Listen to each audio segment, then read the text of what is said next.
Hello and welcome to Six Part. Today I'm gonna continue the story What If Deku Had the Infinity Gauntlet Part 6. If you enjoyed this video, please give it a big thumbs up, and to watch more videos like this, subscribe to my channel and turn that bell notification on so you never miss an upload.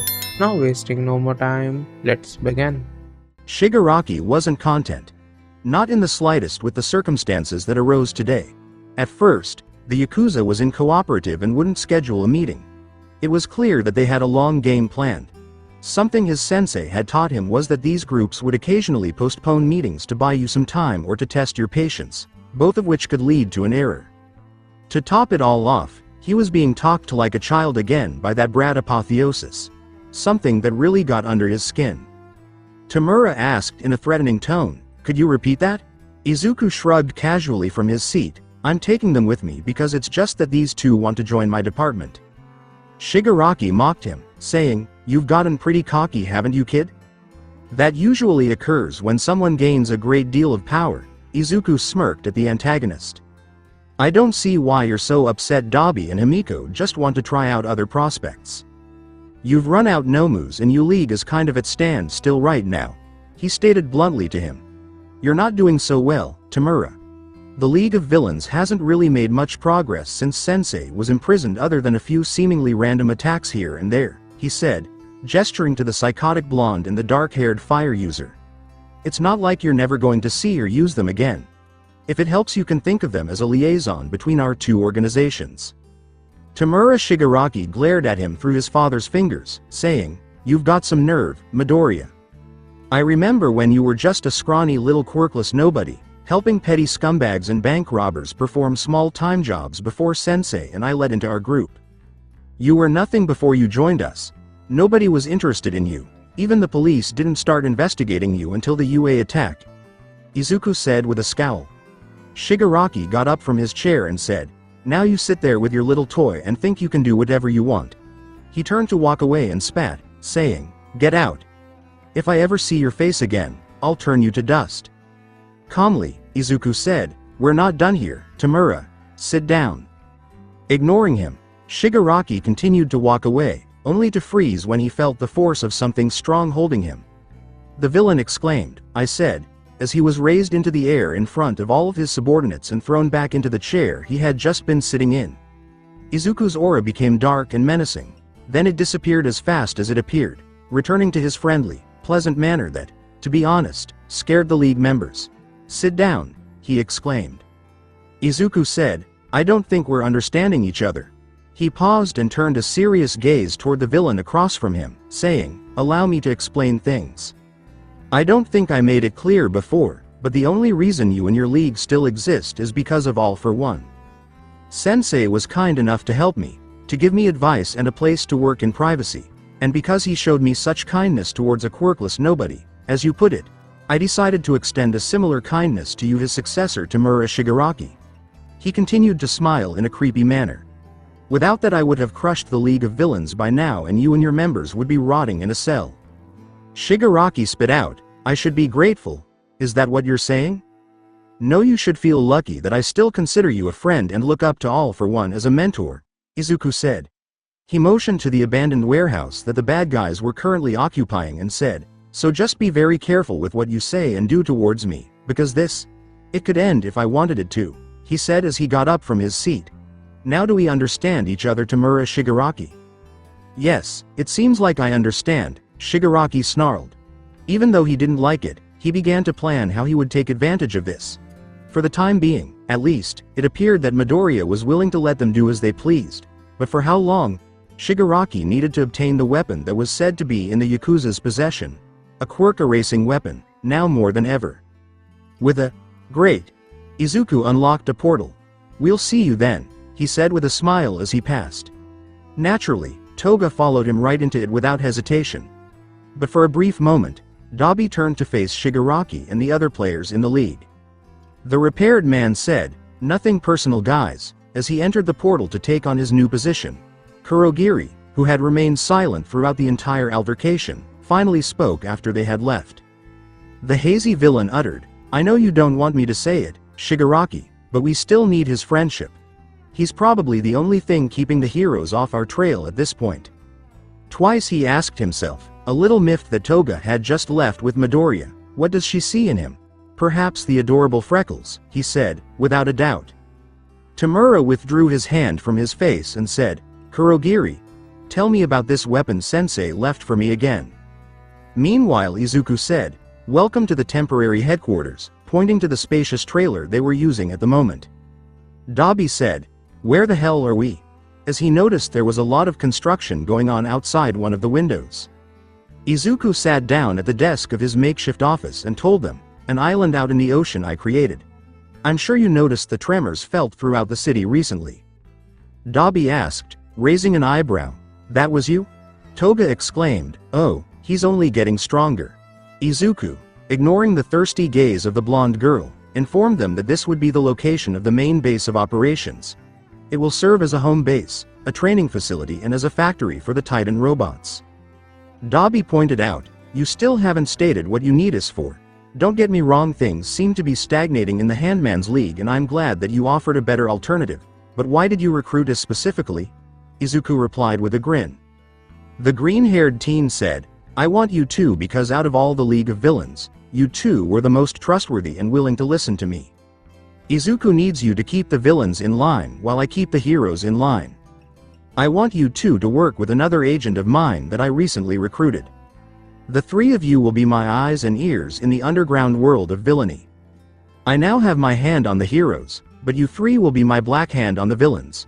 For Dabi, it made sense now. Apotheosis was never one to take unnecessary risks. Control over the dark society of villains was also necessary if he was to succeed in his ultimate goal of total control over the society of heroes. The League of Villains wasn't the only group in existence. Izuku essentially wanted them to take care of the grunt work for him. Not that it bothered them in the slightest. Dabi inquired, who is this agent of yours? Himiko asked, glancing around the office, where is he? Izuku smiled, saying, he's busy. I've been idle for a short period, but now while my base is being constructed I shall bring judgment swiftly down upon the false heroes. These next heroes on my list will serve as an example. Just like Endeavor. Dabi liked the idea at this point. Streets in later cities glancing at the adoring public, Mount Lady exclaimed, thank you, you're too kind.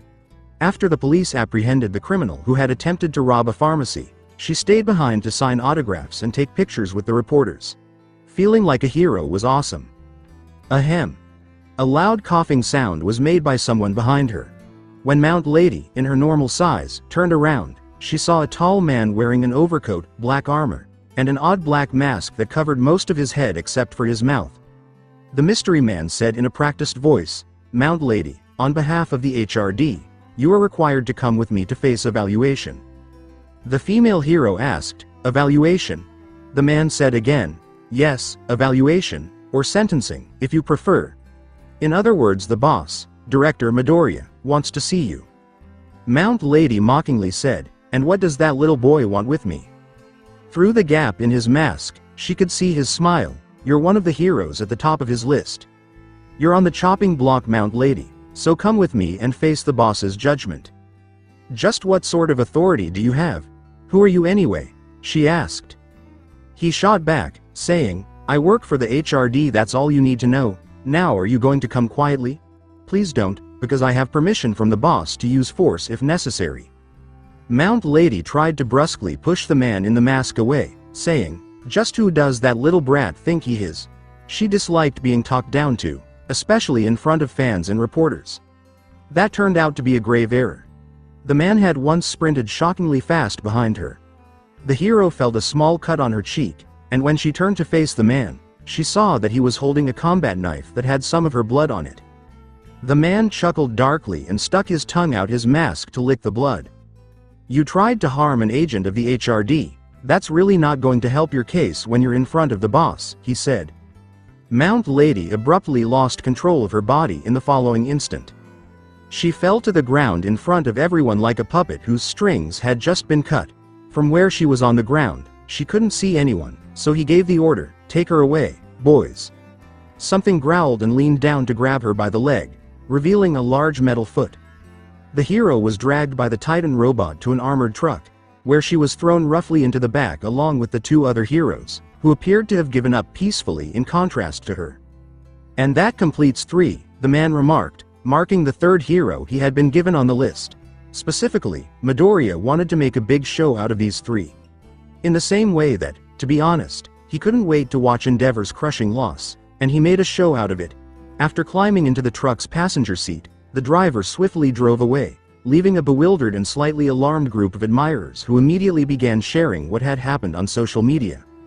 The truck abruptly stopped after about an hour of driving. By that point, the paralysis had worn off, enabling Mount Lady to move and turn to face whoever had been brought in to replace her.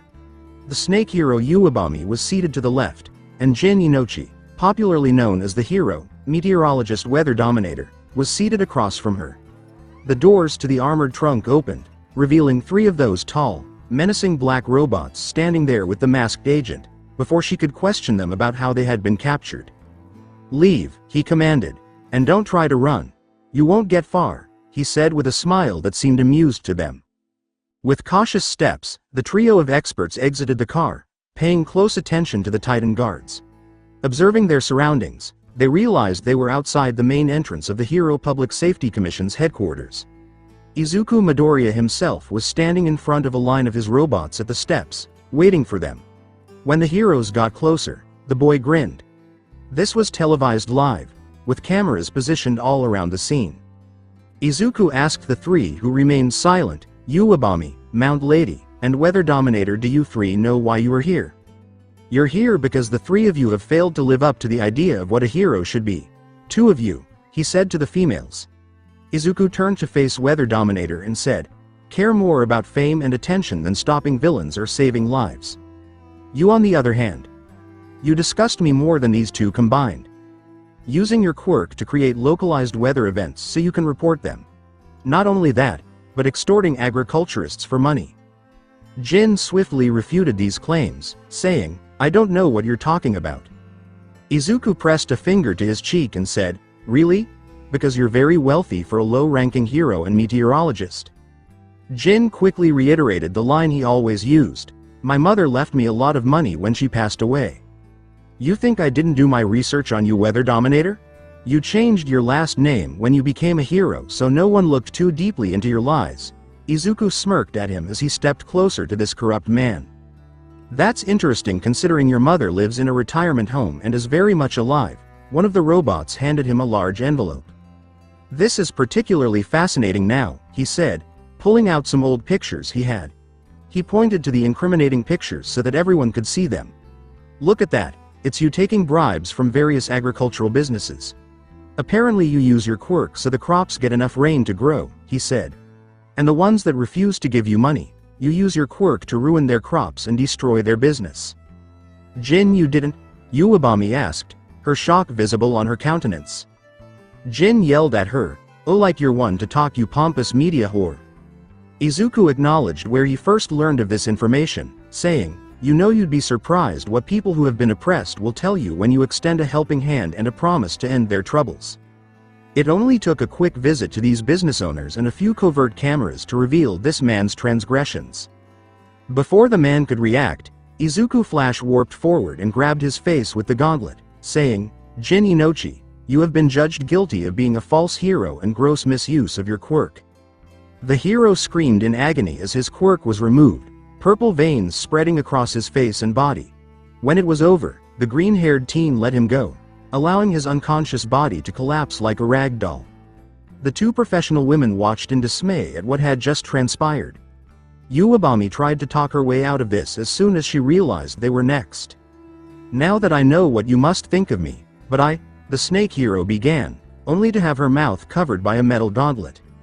Izuku silenced her and said, "Nope. No excuses." As the woman's screams were muffled by the device covering her mouth, he activated the soul stone, saying, "You're just a celebrity, not a hero, so what I'm about to do is completely justifiable. At least you have your modeling career to fall back on," he mocked, taking advantage of her quirk and making the snakes in her hair vanish. Green eyes turned to the final person who had left after she hit the ground. Mount Lady attempted to flee in a panic, but was stopped by a row of robots and the man in the mask. She lost everything because of her hesitation when Izuku twisted around her. The director said, Don't think that just because you're a new hero that you'll be given mercy. Without hesitation, he reached out and grabbed the back of her head, saying, "You just started and you already think you're some kind of star. It's a shame that hero school you went to didn't do anything to curb that ego, but then again none of them seemed to do that." She was thrown to the ground along with the other two as it ended in a matter of seconds. Izuku turned to face one of the cameras at that point, raising his hand and pointing straight at it. "You're next," served as a warning to the other dishonest and phony heroes that he would be targeting them before the film cut away. The man in the mask exclaimed, "Wow." He laughed, "You know, I think I like your method better than mine. I told you it will be a far better punishment to have to live as quirkless nobodies for the rest of their lives than to simply die," Izuku said with a grin. The man removed his mask to reveal the hero killer. "Live with the shame, rather than die as victims to your crusade is so much better, isn't it, Stain?" Stain said, staring disgustedly at the three unconscious bodies, "I think I'll miss the groveling they usually do before they die." The Gauntlet's wielder informed him, "Oh, we're just getting started," as she opened a portal for them. He gestured to the portal, saying, "Come now, would you like to meet the two people you'll be working with? They're both big fans of your work." Todoroki family from the doorway of her brother's room, Fuyumi said, "Shoto, dinner's ready." After giving the black card he received in the mail this Saturday morning a final glance, Shoto pocketed it to give it some thought. She sounded anxious as she said, "Father decided to join us and Natsuo is here too." Shoto nodded and went to the dining room with his older sister. Enji Todoroki had been isolating himself lately. It's likely that he was thinking a lot. What with suddenly losing his agency, his hero license, the public's respect, and his quirk. His father's eyes focused on Shoto for a split second as soon as he entered. As usual at these weekend dinners, the hot and cold boy took a seat at the opposite end of the table, his sister Fuyumi to the left, and Natsuo to the right. Silently, the Todoroki family dined. To break the awkward silence, Fuyumi inquired, "So how is your work-study program going?" With a quiet, "It's going fine," Shoto answered. She turned to her father after realizing there wasn't much to talk about there. As Fuyumi asked, "How have you been, father?" she realized it was probably not the best question to ask. Enji practically snarled at her, saying, "I lost my quirk, how the hell do you think I feel?" It appeared that he was still easily enraged. This hadn't changed. Shoto glared at his father and let a few embers come out from between his fingers. "Do not talk to her that way," he said. The quiet snickering of Natsuo broke the intense gaze between father and son. The former hero yelled at his other son, "What's so funny? It's just, you called the three of us failures, but in the end you're the biggest failure of all," Natsuo quipped. "And now you're whining about being quirkless, as if it's the end of the world." Enji glared at him, "I will not be talked down to by a brat who couldn't even cut it as a hero." Natsuo shot back, "Says the guy that got his ass handed to him by a group of robots. But the real irony lies in the fact that it was a faultless child who stole everything you held dear. I sincerely hope Tuya was present to witness it, as he detested you above all others." Enji struck his fist against the table, desiring to retain his uniqueness to correct this prick. Whatever tirade he was about to unleash was abruptly cut off by his dinner. The ice trail led to the opposite end of the table, where Shoto was eating his soba quietly and staring at his father with his bicolored eyes. Shoto eventually said, "Calm down," after finishing his meal. "If you can't handle some harsh criticisms, then Midoriya was right to rob you of your quirk and hero status." The former hero angrily asked his son, "You agree with that punk?" Shoto boldly remarked, "Yeah, I wasn't sure about his methods, but they're getting good results." His father was now yelling at him, "You never deserved to be a hero. You only care about yourself and your ranking." After finishing his meal and saying his piece, he got up from the table and left the dining room. Midoriya was right, you should have stopped caring about this feud with All Might. You should have just been a hero and been content with that, because it doesn't matter if you're the best in the end. Fuyumi was concerned as Natsuo, who had just stood up to the bastard, looked proudly at his younger brother. The woman rose from her chair, made an apologetic bow to her family, and trailed behind him. "Shoto?" Fuyumi asked as she entered his room and noticed that he was fixated on a black business card. Shoto said, "I'm going away for a while, Fuyumi, out of the blue. I've been offered a position in a new hero program and I've decided to take it. It's important that you follow your own judgment, Shoto said, turning to face his elder sister. Whatever it is you plan to do. He turned to look at the letter that came with the card and said quietly, I will. A logo with the letters H, R, and D at the bottom and an I in the middle that resembles a closed, armored fist at the top. Todoroki Shoto, we'd like to welcome you to the Hero Regulation Department. I think you'll be a great asset to the elite group focused on improving this broken hero culture. It's likely that there are more individuals out there who share Endeavor's traits. Those who admire him view the role as a means of achieving fame, glory, or financial success and don't take it seriously. I want you to be an inspiration to others and a model of what a real hero ought to be. You will receive special training and benefits in the department to assist you in becoming that hero. The choice is yours. Either accept it or carry on with UA's plodding path to heroism. Shoto, I believe you have a lot of potential, and I want to help you realize it. To join, give the number on the card a call. HRD Director Izuku Midoriya. PS. The offer has no expiration date attached. You can always come to my door. Todoroki, the youngest, inhaled deeply. This was what he wanted to do. This was something he had to do. Now that she knew what was wrong with the world, Midoriya could make it right. Shoto aspired to be a real hero, and Midoriya desired true heroes. Was he able to trust Midoriya, though? That was the query. Lately, he had been reflecting on everything the adolescent with dark green hair had done.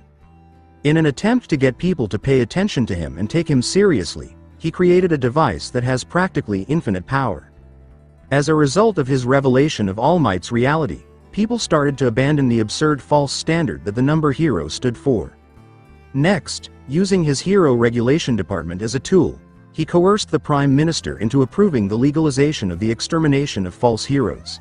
Shoto was already aware of the events surrounding the three professional heroes.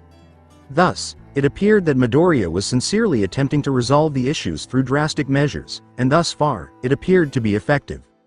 Shoto Todoroki took out his phone, made up his mind, and dialed the number on the card. Uraraka. Izuku called from his temporary office. Can you bring me the file 11C? He asked politely. Sure. Ochako sifted through the folders on her own desk until he found the right one and walked into his office to hand it to him. Thank you. Izuku sat there with his jacket off and sleeves rolled up. His gauntlet, of course, was always on. Do you ever take that gauntlet off? The girl suddenly asked. It's just I always see you wearing it. Of course I don't take it off, Izuku frowned. Do you realize what they would do to me if I ever removed this? He waved his armored device at her. So how do you keep your arm clean? Izuku sighed at her question. There's a hydration and disinfectant mechanism built inside, he told her with complete seriousness. I thought of everything. All right. Ochako grossed herself out imagining if he didn't have an internal cleaning method built into his invention. Damn, these people are stubborn. Izuku cursed as he read the forms he submitted, rejected again. What are you trying to do this time? The gravity girl asked. Well, I'm trying to have a ban put on hero merchandise. Izuku replied. All it does is further glamorize the hero profession and put money in the pockets of their agencies and the corporations that back them. That seems appropriate and fair. Uraraka thought about, and that would be a good idea. They really shouldn't be encouraging children into these jobs without them fully understanding what they're getting into. It was all part of Izuku's plan to get people to be heroes for the right reason and not become celebrities. Yes, because at the end of the day pro heroes are really nothing more than public servants. Izuku scowled. Where are the firefighter figures, or the police chief t-shirt, or hell, where's the action figure of me? This is a job, not a marketing platform. He sighed in exasperation. Getting himself worked up again wouldn't help any. Some people in the Senate are obviously in bed financially with some of these companies. I just have to weed them out. Well, when we get our own office building and more staff, this department can get more done.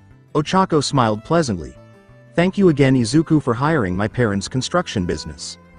It's nothing. I needed someone to build our branch office in the city while the fortress was handled by a different, more private construction company.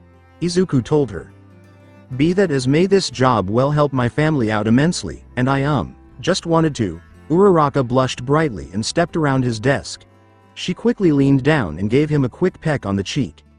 Izuku's green eyes widened as his own face turned red. He placed a hand on the spot she just kissed. Thank you. Why, you're welcome. He cleared his throat quickly and repeated. You're welcome. That was a little bit of the old him still in there somewhere. Anyway, come look at this. He gestured to another folder on his desk. Ochako opened it up and read it. Yeah, that's not good. What she was reading was a rather slanderous article that someone wrote condemning Izuku's actions lately. Actually, I think it's funny, he smirked. Just a bunch of sad rambling idiots that are afraid of change. Well, you did take down 2 popular heroes recently. And we're better off without them. Look at this. He pointed to his computers where documents were open. Look how many heroes are getting their act together just to avoid being publicly humiliated and stripped of their quirk and status. The numbers showed the average of pro heroes that were working harder than ever. My method is working, yet these fools are acting like I'm committing murder. Maybe you should do an interview? The brown-haired girl offered. I think my actions should speak for themselves, but maybe you're right, Izuku thought about. Maybe if people had it explained they could perhaps understand. We need to find a media outlet that's fair to guests and won't try to persecute on live television. She thought about it while he groaned in annoyance. Going on some talk show was something he'd rather avoid, but maybe he could have it work in his favor. UA dorms. According to the former heroes Uwabami and Mount Lady, the 2 heroes have apparently lost their quirk after their encounter with director Midoriya. Yayorozu read from one of the articles that had been circulating lately. The young director has yet to comment on exactly how he's able to remove the quirks from people. You don't think he'd do something like that to a student, do you? Mina asked with concern. If the guy could take away the quirks of heroes he didn't like, then what about them? I bet he was going to do that to Bakugo that day he came here. Jiro commented. Luckily Aizawa-sensei pulled him away. Just what the hell is his problem anyway? The pink girl scowled. I get it, he was picked on and bullied for being quirkless, but that's no excuse to being a monster to those that had nothing to do with it. In other words, this is all Bakugo's fault, Tsuyu supplied. That's not what I'm saying, Mina argued. Kirishima, back me up here, you've talked to Bakugo about this, right? Kirishima snapped to attention before dropping his normally positive demeanor. Actually, I haven't talked to him since Midoriya came to visit, he sighed dejectedly. How do you talk to guy that you used to think only acted like an asshole when you find out that he actually is an asshole? Well, we at least need to get his side of the story before we make accusations, Mina said. What side? He picked on a defenseless person, so he's clearly in the wrong. I'm not sure I want anything to do with him anymore. The spiky red head argued back. Well, we need to know the full story, Mina raised her voice. How about you go talk to him? You get his side of the story. Kirishima was getting rather angry now at her persistence. Stop yelling. Aizawa walked into the living area on his way out the door. I've been called away. I'll be back, so don't start a fight while I'm gone, he said before he exited the building. The students remained silent a bit before the pink girl spoke again. I can't, Mina finally said. If he really beat up a quirkless person for no reason, what do you think he'll do to one of us if we stand up to him? You're afraid, Kirishima noticed, of Bakugo? Yes. Yes, I am, the acid girl admitted. UA principal's office. We think we've found something. Nezu began his explanation. We noticed a usual amount of robots at this shipping yard, so I did a little digging. What did you find? Toshinori asked. The principal grinned with hope. Izuku Midoriya is a genius. He created a device meant to be used against his gauntlet, Nezu said excitedly. No way. Even Toshinori was ecstatic to hear that. There was a way to physically beat him after all. There was hope. Yeah, apparently he built this thing in secret in case the Infinity Gauntlet was ever removed and used against him. A friend in the Senate who has access to classified files slipped me a secret document that Midoriya wanted destroyed. The principal pulled out a copy to hand to him. He calls it the Anti-Gauntlet. According to the file, its purpose is to absorb the energy from the stones and render the Infinity Gauntlet powerless. How would we get our hands on it? Aizawa asked. That's the part you're not going to like, Shota Aizawa, Nezu sighed. Let me guess, one of my students is going to be put in danger again? The homeroom teacher glared banefully. Not likely. We just need him to get in, get the device and get out while we provide the distraction, Nezu told him. Who were you considering? Toshinori asked. Training room. Die. Katsuki blasted another boulder to bits. He had tried booking this training time with shitty hair, since he could physically absorb the damage of his explosion, but Kirishima wasn't talking to him anymore. In fact, no one in his class wanted anything to do with him anymore. Even Kaminari, Shiro, and Ashido were avoiding him lately. On top of all that, he had been forced to regularly attend counseling to help control his anger. "You still seem pretty angry to me, Kachan," that mocking voice spoke. He had yet to tell Hound Dog of this hallucination of Deku that wouldn't go away. "Still practicing for your provisional license remedial class. The last thing society needs is you out there on the streets fighting crime. You are and always will be a danger to innocent lives," Deku said, appearing before him still in the appearance of how he looked at the junkyard. "I know better than anyone how dangerous you really are, and now your classmates know it too." "I don't give a shit what they think," Katsuki snapped at the image his mind conjured. "Ah, but you do," Izuku smirked. "How can you be the best if everyone ignores you? How will you get that attention and praise you crave so badly?" Katsuki glared at this imaginary manifestation. "You care about what they think of you. You care very badly what everyone thinks of you." Before he could continue to argue with this hallucination, his teacher walked into the training. "We leave in 30 minutes, get changed and meet me in front of the school," Aizawa said blandly as he turned back around and left as quickly as he came. Katsuki slumped his shoulders and headed towards the locker room, ready to face whatever his punishment would be. After he was clean and dressed, he made his way to the front entrance where Eraserhead was waiting patiently for him. The man gestured to the car and Katsuki got in without a word. They drove through the city in silence. Both of them obviously preferred it that way, to be honest. After half an hour they arrived at what looked like some kind of hospital or health center. "Are you going to tell me what I'll be doing here?" Bakugo asked gruffly. "You'll see when we get inside," Aizawa said equally gruff. Gesturing for him to follow, they made their way inside. Inside the lobby, a woman, clearly a doctor going by the white coat, was there to greet them. "Ah, Aizawa, glad you could make it," the woman greeted. "Bakugo, this is Dr. Higurashi." The woman smiled pleasantly at the blonde. She was an average-heighted woman with dark brown hair tied in a bun and round black-rimmed glasses on her face. "You'll be working with her today. Your principal has informed me of why you are here." The woman frowned lightly. "You may see this as a punishment, but I hope you'll come to see this more as an opportunity." She regained her smile as she led the two of them into the facility. "I still don't know what it is you want me to do." Bakugo stared forward while they walked through the clean halls.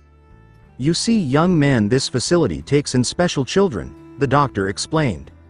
"We care for them, teach them, and help them in any way that we can." She paused before she explained the next part.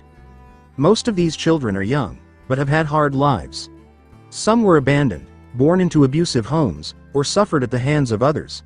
They walked into an observation room which contained a large one-way mirror that looked in on a classroom filled with small kids around ages 5, 6, or 7. "Tell him the most important part," Aizawa said as he looked through the window. "The kids you will be assisting me with," Dr. Higurashi began, "are quirkless." Bakugo's eyes widened to ridiculous proportions as he turned his gaze from the woman to the class full of quirkless children. "There are some rules you must abide by, Bakugo," Aizawa began while ignoring the teen's look of shock. "One, you're not allowed to yell at the children, or physically harm them." The teacher paused for a moment. "Also, you're not allowed to use your quirk around them." That was actually one of the doctor's rules. The children are already struggling with depression, so best not remind them of what they don't have. "How long do I have to do this?" Katsuki swallowed nervously. "As long as it takes," Aizawa said dryly. "You a development studio." "That's mine." Mei Hatsume placed another of her personal tools in the box. "That's mine." She grabbed some of her blueprints. "That's mine." Another set of tools. "I brought this from home." She unplugged the coffee machine and placed it in another box. "Hatsume." Power Loader tried to get her attention. "Hatsume." He yelled this time, making her stop and turn to him. "Are you sure about this?" "I handed in my forms to the administration, so yeah, I am absolutely sure," Mei said excitedly. "This is why I wanted to attend UA in the first place, to invent things for heroes." By joining up with Izuku Midoriya, Power Loader couldn't wrap his head around how she thought allying herself with that guy would allow her to accomplish her goals. Just the other day his student suddenly handed in her resignation or dropout papers to the principal, much to the shock of her teachers and the school staff. When asked why, she simply said that she was offered a position in Midoriya's hero regulation department. May, that boy is crazy. How could she not see that?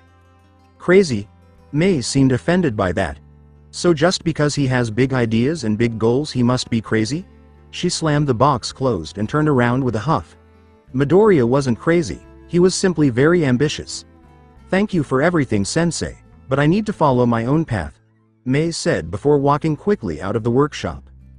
I just hope you realize what you're getting into before it's too late, Powerloader spoke quietly to the empty room. Part of him was glad that the studio wouldn't be blown up every other day, but another part of him would miss the girl and her antics.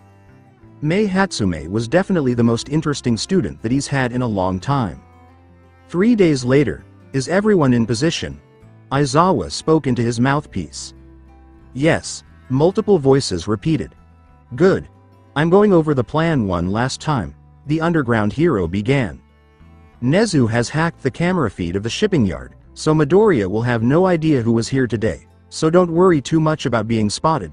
He heard the principal confirm his part of the plan through the headset. I'm going to go in with a disguise to distract the robots. Better they come after me than our unfortunate volunteer, he stressed that last part with great concern. This was the part of the plan that he hated. He turned to look at the student that stood beside him waiting for the plan to begin. Iida, as soon as the robots leave the area you dash in.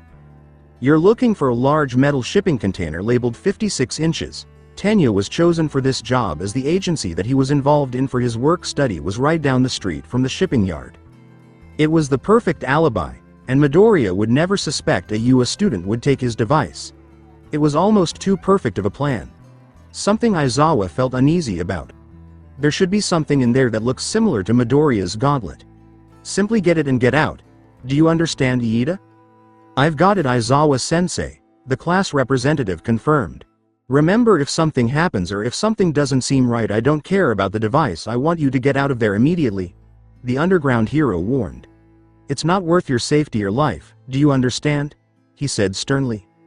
I understand, Iida nodded as he put his helmet on and walked out of the alley to get into position. I swear if something bad happens to him, Nezu, Aizawa threatened his boss. Everything will be fine, Nezu's voice assured him. We planned this out perfectly. Then why do I still feel sick to my stomach? The underground hero still couldn't shake the feeling that something was wrong about this whole situation. This was what they were looking for though, a mistake on Midoriya's part. All villains, even the smart ones, make mistakes at some point, but Midoriya was more than just a smart villain. Don't start the diversion until the interview begins, the principal reminded him while ignoring the man's worries. Currently an interview was about to go live featuring the wielder of the Infinity Gauntlet himself. They decided to use the time that Izuku was on the air to swipe this anti-gauntlet right out from under his nose while he was busy answering questions. Even with his warping abilities, he wouldn't just suddenly leave the interview, at least according to the psychological profile that Nezu did on him. I have the channel on, it will start in few minutes. Aizawa placed the helmet over his head that would keep his face and identity hidden. He was wearing a dark jumpsuit that was very different than his normal costume and lacked his patented capture scarf. There couldn't be anything that would leave him recognizable. It's starting go. XXXXXXXX. Hello, my name is Shino Ryunosuke of J News Nightly, and today we have a very exciting interview. A man with green skin and dragon-like horns sticking out of his head spoke with joy. Director Midoriya, the young head of the government's new hero regulation department, has agreed to come on and speak to us about his recent actions. He paused before looking to the left of the stage. Please welcome Izuku Midoriya. The camera panned over to reveal said teenager standing there in all his glory, wearing his pressed gray suit and gauntlet still secured to his left hand. Good afternoon, Ryunosuke. Izuku greeted him with a smile, reaching out with his right hand to shake the man's offered one. He took a seat across from the interviewer after introductions were out of the way. So let's begin. You were hired by the Prime Minister over a month ago to be the director of the Hero Regulation Department, or HRD as it's taken to being called.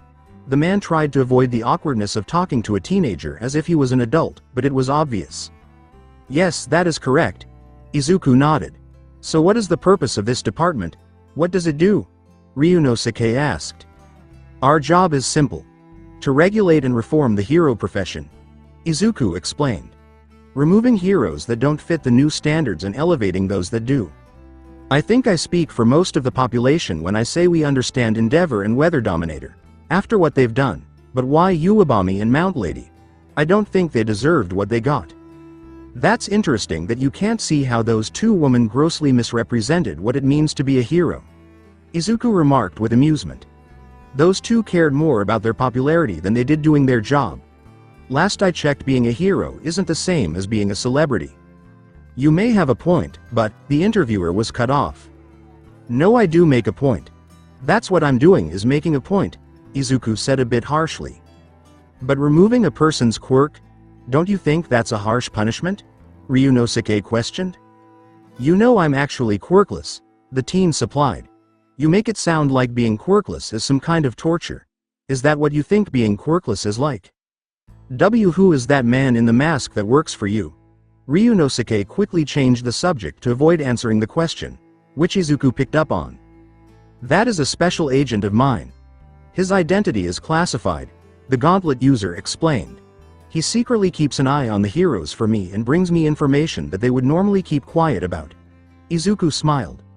For example, the amount of property damage caused by Mount Lady whenever she uses her quirk in public, or the fact that Uwabami makes millions of dollars off her products and modeling. That's common knowledge, you're just exacerbating things people already know for your own benefit, the interviewer accused. Really? Common knowledge, you say? Is that why the agencies use money and influence to keep these facts out of the media? Izuku accused right back. In fact, anything that would make these people seem less heroic seems purposely kept out of the news. I think you're just assuming things without any proof, Ryunosuke said, thinking he had him on the ropes. Is it not true that you are attempting to ban hero merchandise? He suddenly asked, changing the subject and shifting the focus once again to try and make the boy look bad. Yes, I am. Izuku smirked, seeing the game the man was playing, but unlike Ryunosuke, he had a secret weapon. I think it's ridiculous that public servants have action figures and t-shirts. All the merchandise only further glamorizes the profession of heroism and misrepresents what it means to be a hero. But if this law gets put into effect, you'll hurt a lot of corporations and hero agencies, the man added. I'm sorry, I thought heroes were meant to protect civilians, not their corporate backers, Izuku fired back. Speaking of backers and dirty money, the boy smirked wider as he reached around his chair and pulled out an envelope. Remember when you said removing a hero's quirk was a harsh punishment? Well, in the case of Mount Lady and the Snake Hero, I gave them the option of earning their quirks back by telling them to donate their time and energy to charity or perhaps community service. I even attempted to put them in contact with a wellness center that takes in depressed quirkless children, that I've been financially supporting for quite some time. He had taken the leftover money he had after he finished his gauntlet from his time as a villain and donated it to the program. Dr. Higurashi was very grateful for said donation, and when asked for his name he just told her to call him Deku. It was the first name that came to mind. Those two women have yet to do anything of the sort and have instead used their time, money and influence to start a smear campaign against me. Well, what would you expect when you're the one who... Izuku cut the man off. They have paid to have articles written condemning me for my actions, and they even paid off a certain reporter to steer this interview in a way that paints me in a bad light. Isn't that right, Shino Ryunosuke? That's not true, the man denied. We have a thing called integrity here at J News. Izuku simply opened the envelope and pulled out largely printed photographs of Uwabami and Mount Lady discussing things in a green room with Ryunosuke, and then a picture of them handing the man untraceable cash. I'm sorry, what were you lying about? Izuku cocked his head in a coy fashion. My agent is very good at what he does, isn't he? He had purposely had Stain spy on them, having a good idea of what they were up to. That was the whole reason he agreed to this interview in the first place. Let's cut to a commercial. The interviewer was sweating now. Nope. Keep rolling. Izuku belayed those orders with his own. The camera operators were more afraid of Midoriya than they were of losing their jobs, so they kept going like he said. Don't you think the people should know that not only are their heroes corrupt, but their media heads are also just as corrupt and self-serving? The dragon-faced man remained silent. Now then, I'm going to say what I came here to say, Izuku turned to the camera. All I'm trying to do is to give the people heroes that they deserve. Not some pompous celebrities or monsters that abuse their quirks and status for personal gain. Ryunosuke was completely ignored now as Izuku pointed his index finger at the camera. This is your fault, all of you who let the hero profession rot and become what it is today. If anyone has a problem with my methods and wants someone to blame, simply look in a mirror. Meanwhile, as soon as the interview started, Aizawa put on his disguise and started to move towards the shipping yard. He spotted the tall, black, imposing titans guarding the front entrance. Honestly, for a genius, Midoriya was incredibly stupid sometimes. The fact that he had robots guarding this yard was like putting a big sign out that there was something important hidden here. It still seemed too good to be true to erase your head though. With a long overhand toss, he threw a cluster of smoke grenades at the machines. The robots turned their heads, tracking where the grenades came from until they spotted him. With a growl, the titans began stomping towards him. Aizawa turned and turned towards a nearby building, tossing more smoke bombs behind him to keep their full attention. Using a grappling gun to reach the roof quickly, the robots promptly followed by climbing the side. Iida now, he ordered into his communicator. The boy quickly ran towards the unprotected gates and with his engines propelling him forward took a big leap over it.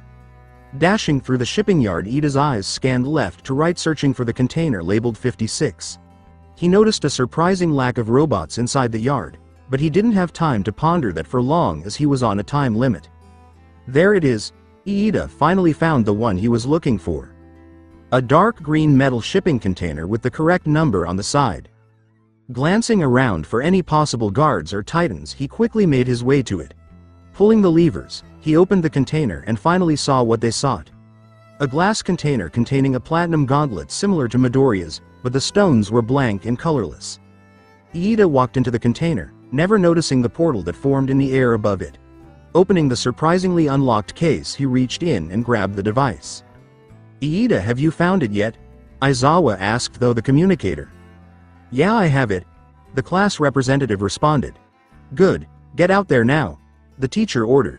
Suddenly the communication was cut and Iida nearly fell over when something lifted the container he was in up into the air. "Iida! Iida!" Shota Aizawa shouted into his mic. He had safely escaped the robots by hiding atop a different building that overlooked the shipping yard. With a pair of binoculars, he was able to see what was happening. The shipping container that his student was inside of was being lifted into the air by a telekinetic force and pulled into a portal. What the hell is going on? "Nezu, you said Midoriya wouldn't notice until it was too late. I don't understand, the interview is still going on live, unless..." The principal suddenly realized that they were deceived from the very beginning of this plan. Elsewhere, Iida panicked as he felt the container suddenly land on solid ground. He clutched the gauntlet to his chest protectively, as it was their only hope at defeating Midoriya. "Tenya, Iida, would you mind stepping out of there?" a familiar voice called. The young man held the gauntlet tightly as he reopened the doors of the shipping container and walked out. He was no longer in the yard, the container was moved to a whole new location. A large, high-ceilinged conference room with a long table in the center. At the head of it sat Izuku Midoriya with his fingers interlocked together, and to his right, occupying two of the chairs, sat Ochako Uraraka and Shoto Todoroki.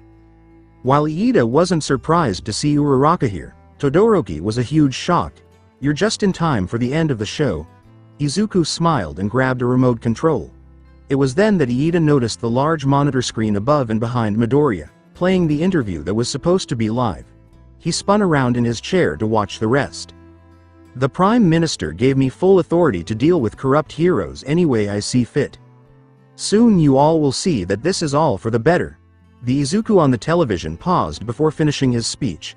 "But until then, I don't think you've all been properly made aware of how bad the heroes of today really are. So starting tomorrow, I'll be bringing to light all the dirty secrets the Hero Public Safety Commission tried to keep out of the media."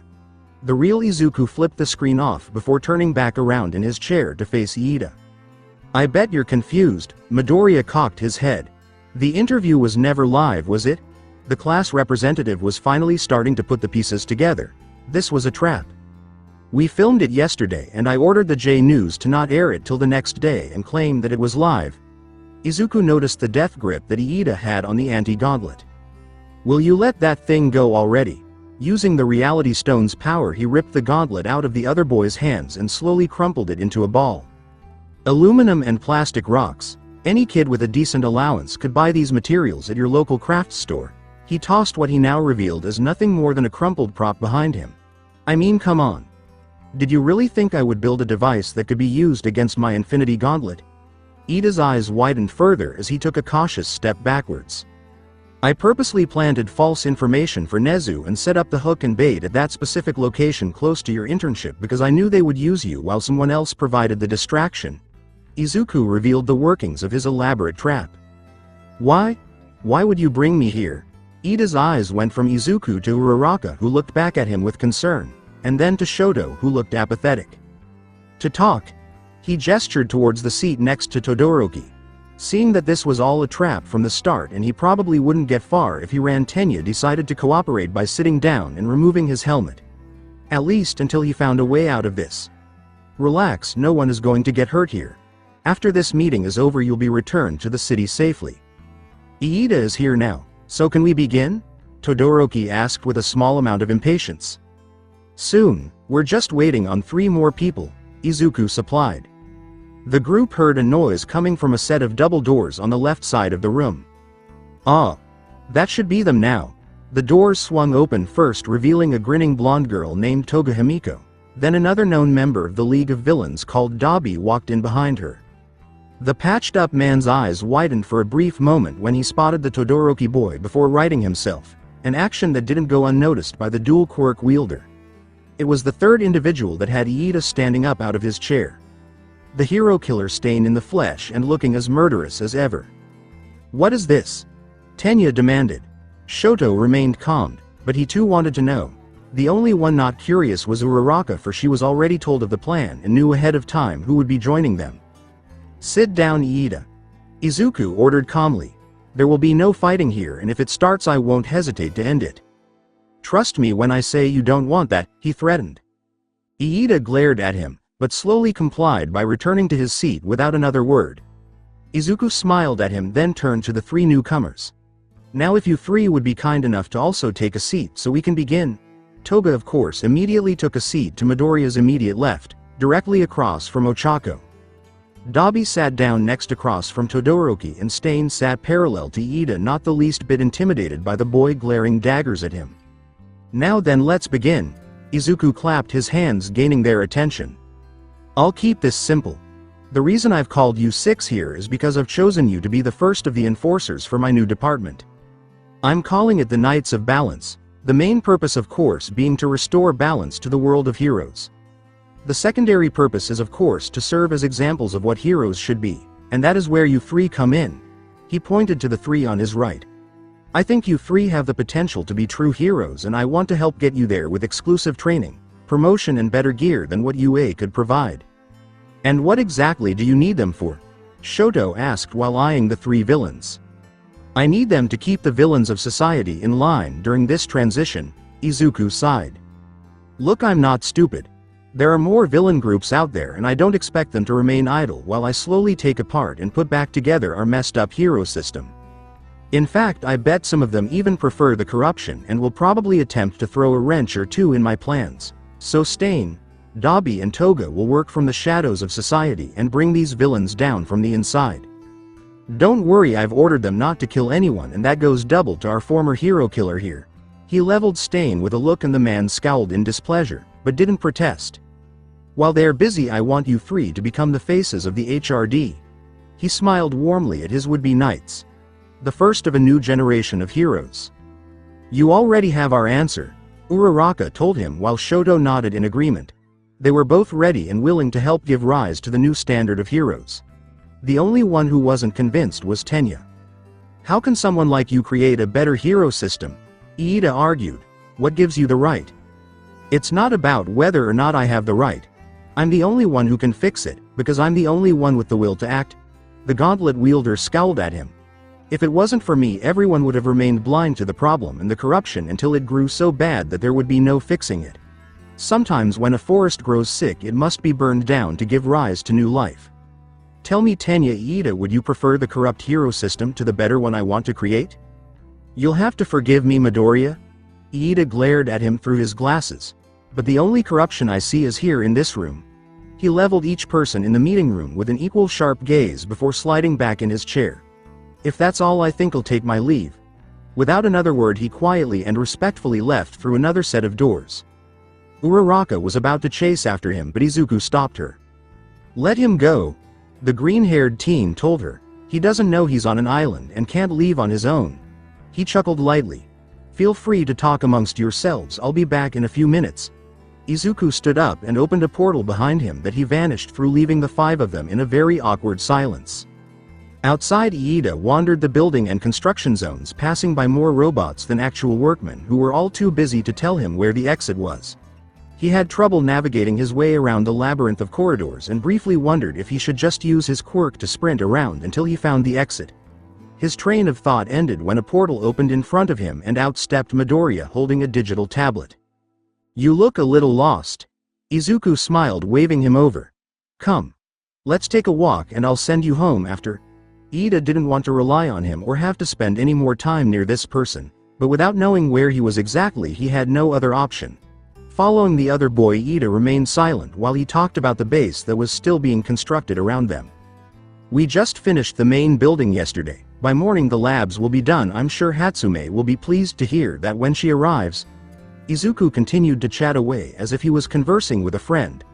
I'm hoping by later this week the training facility and robot factory can be completed and I can finally cut the red ribbon on our new base. You mean your base? Iida corrected. I like to think of it more as a home. It's always good to have a home, a place to belong. Don't you think? Izuku asked. Living a life without purpose or a place to belong. Can you imagine what that must feel like? Why are you doing this? Iida snapped at him. I'm trying to put you in my shoes, make you see things from my perspective. Izuku explained. You've come a long way since I saved you from Stain, but you're not quite there yet. What do you mean I'm not there yet? Tenya raised a brow at the other boy's words. You're so close to seeing the world as I see it. Izuku calmly walked around him. You've already seen the way I exposed All Might and Endeavor. I've brought all the lies of this hero society to light and now I'm trying to reform it into what it should have been all along. All you need to do is just see it and acknowledge it for yourself. What if I can't see it? Or more accurately, what if he didn't want to see it? You already did see it, you just chose to ignore it like most people do. Izuku smiled and held out his digital tablet screen. So how is your brother doing?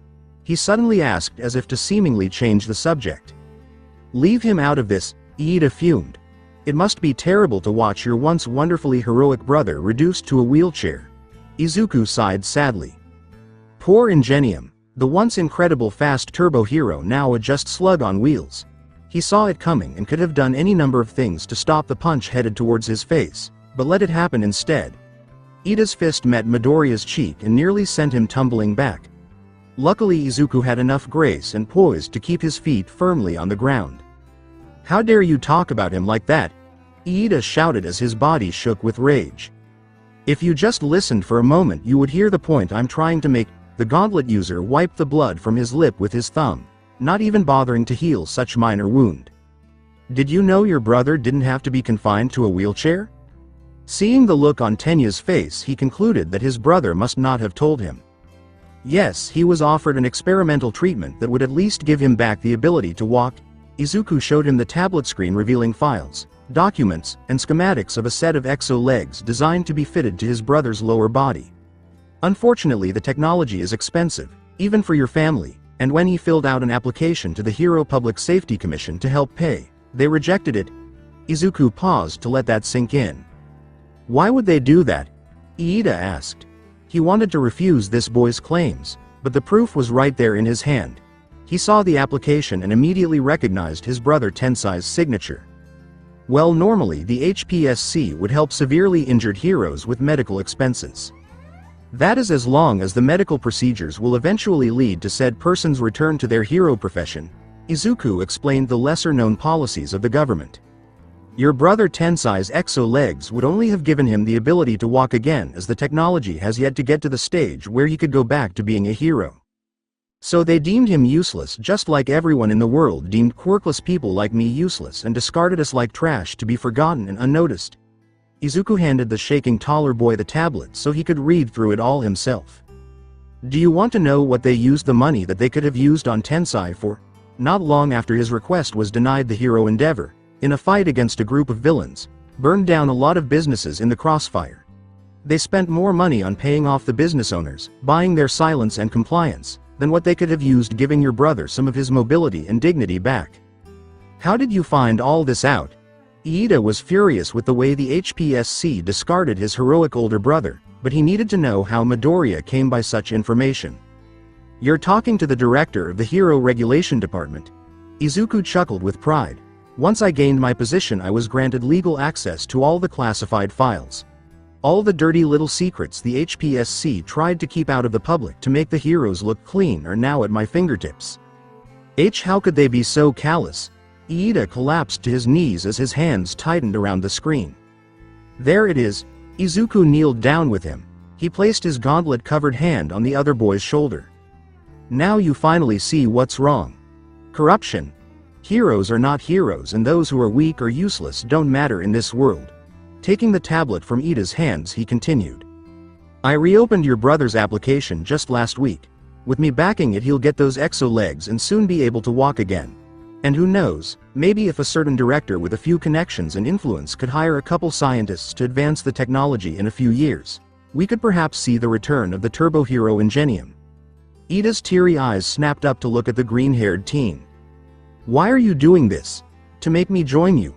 Tenya wanted so badly to believe that Midoriya was a villain at heart that would stoop so low. He really wished he could write him off as that. It would be so less complicated. Of course not. Tensai will be helped whether you agree to join me or not, Izuku shrugged as he stood back up. It's your choice. He gestured to the open space behind him. You walk out of here and be done with all of this. I wouldn't hold it against you. I just wanted to see a great hero like Ingenium be given what he is rightfully owed. What about your crimes? All the horrible things you've done, all in the name of this new better society you envision? Iida inquired as he too went back up on his feet. Tenya, I'll confess, I do get great satisfaction in punishing corrupt heroes, Izuku admitted. I'm only human, therefore I'm flawed. I did enjoy it greatly to see the look on All Might's face when I revealed his lies to the world. Izuku sighed as he looked away. I had to do a lot of terrible things to get where I am today. Some of it I loved, but other things like hurting my mother and causing Uraraka to get expelled I regret with all my heart. Izuku gave him a pleading look. I'm not going to lie. Reforming this hero-controlled society is going to be a messy affair, and I can't do it all by myself. That's why I need your help. I need Ochako and Shoto. As much as you detest Stain, I need him too. That includes Dabi and Toga as well. He held his right hand out in front of Tenya. This is going to be a group effort, so Tenya Iida, will you be a part of it or not? On one hand, Izuku Midoriya had a point about what was wrong with society and heroes, but there had to be other methods to fix it. All this violence and robbing people of their quirks was just wrong no matter what angle you looked at. Midoriya wanted revenge against the society that rejected him. That much was clear to Iida, and this is how the boy planned to get that revenge. To the young hero in training, it didn't matter how the other teen tried to justify himself, for he knew in his heart that Midoriya was wrong about how he wanted to go about this change. It was then that Tenya got an idea in his head.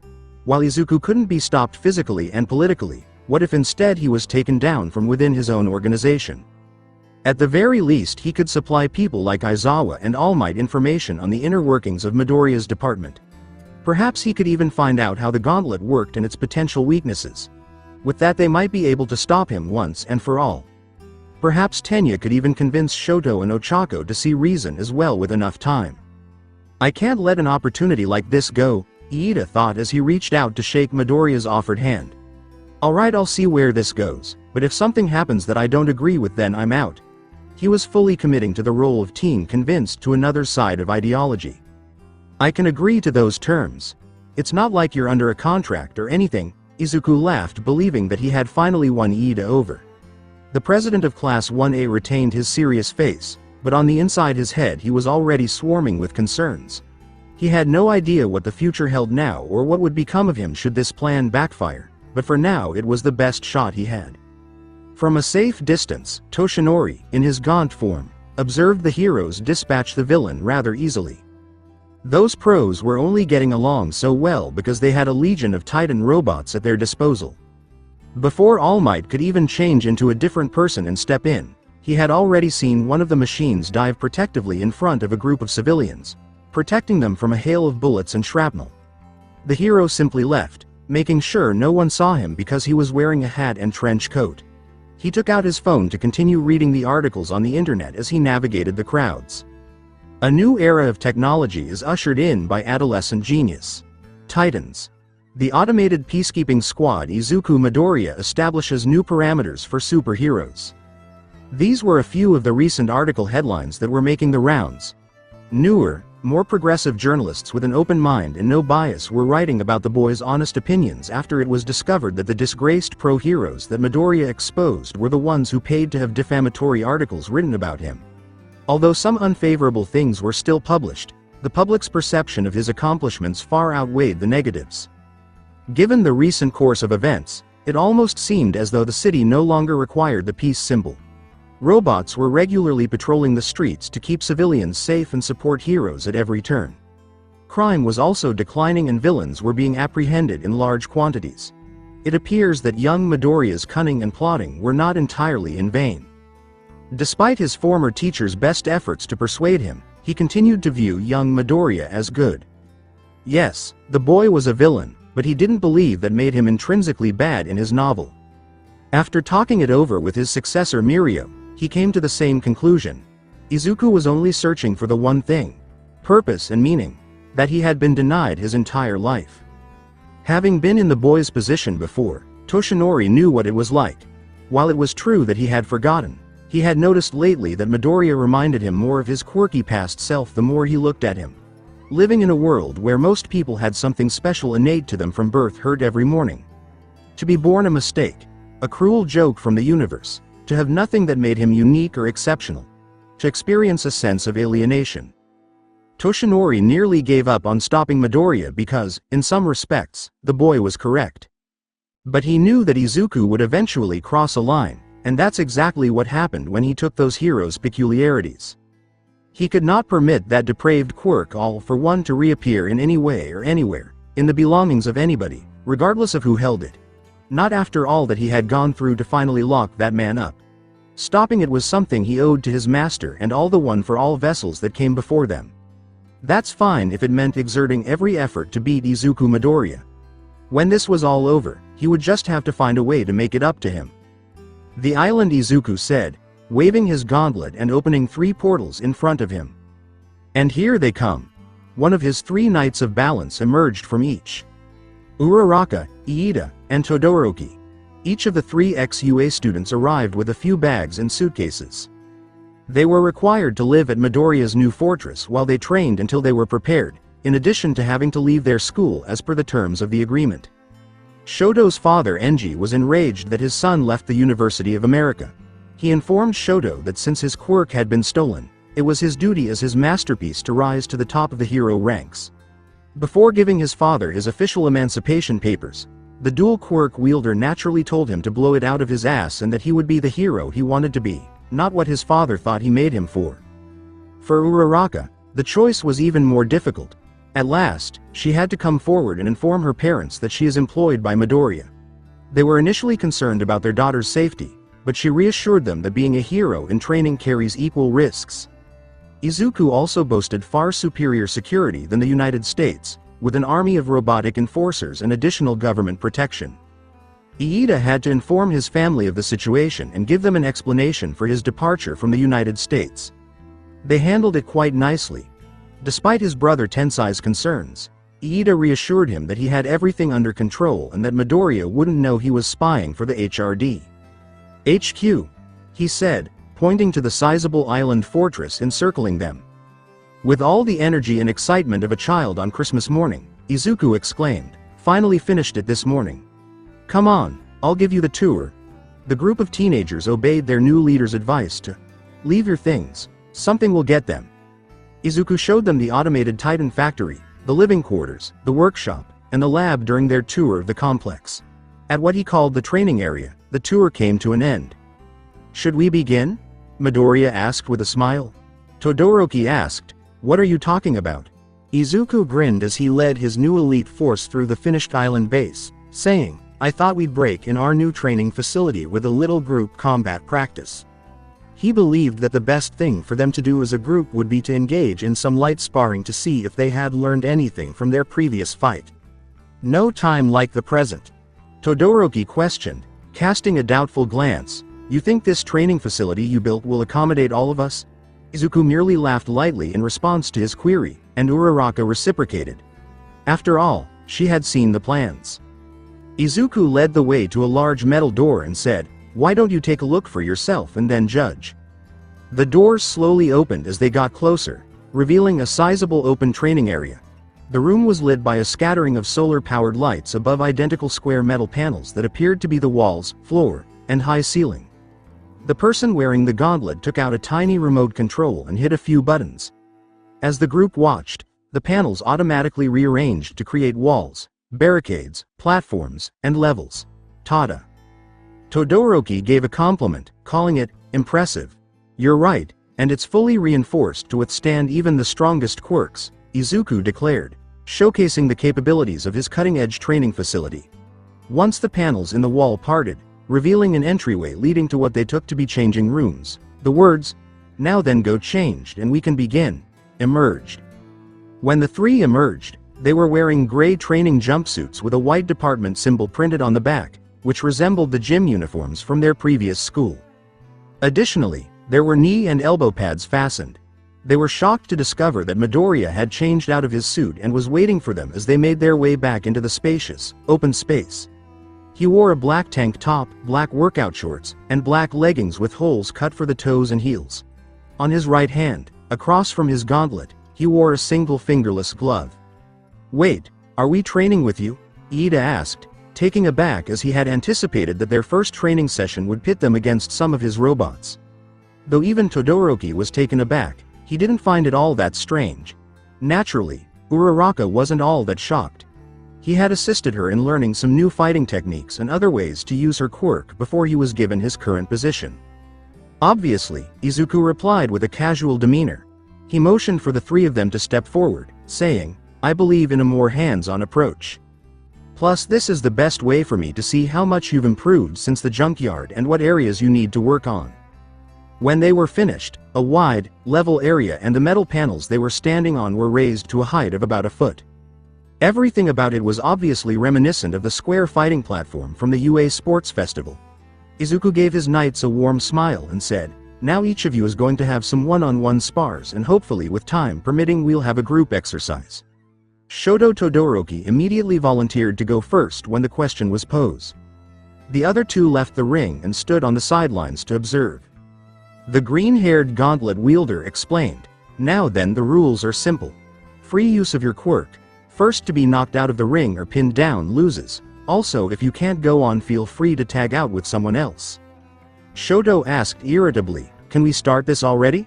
Izuku versus Shoto. Izuku had just finished saying, "Ready whenever you are," when a glacier of ice erupted toward him. "Whoa!" he exclaimed, breaking through the ice with ease using his backhand. Not very sportsmanlike. "I didn't know you desired an equitable battle," Todoroki mockingly said. Midoriya taunted, "I don't. In fact, come at me with every trick you have." A burst of flames pierced him like a spear a moment later. Izuku leaned back to avoid it, but he didn't anticipate the floor becoming icy, almost causing him to trip and fall. With a quick flick of the reality stone, the gauntlet user corrected his balance and melted the ice.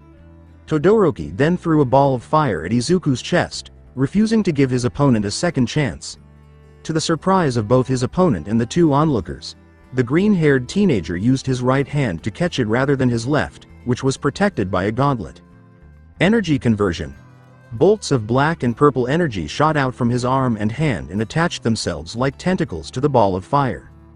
Curiosity and uneasiness filled the bicolor-haired boy's eyes as he watched his attack's heat drain away, turning into mere embers. After observing his opponent's expression, Midoriya made the decision to quench his curiosity. "Oh, I'm sorry, I don't think I ever explained. The Soul Stone allows for me to use any quirk that I've taken," Izuku said with a smirk. "It's called energy conversion.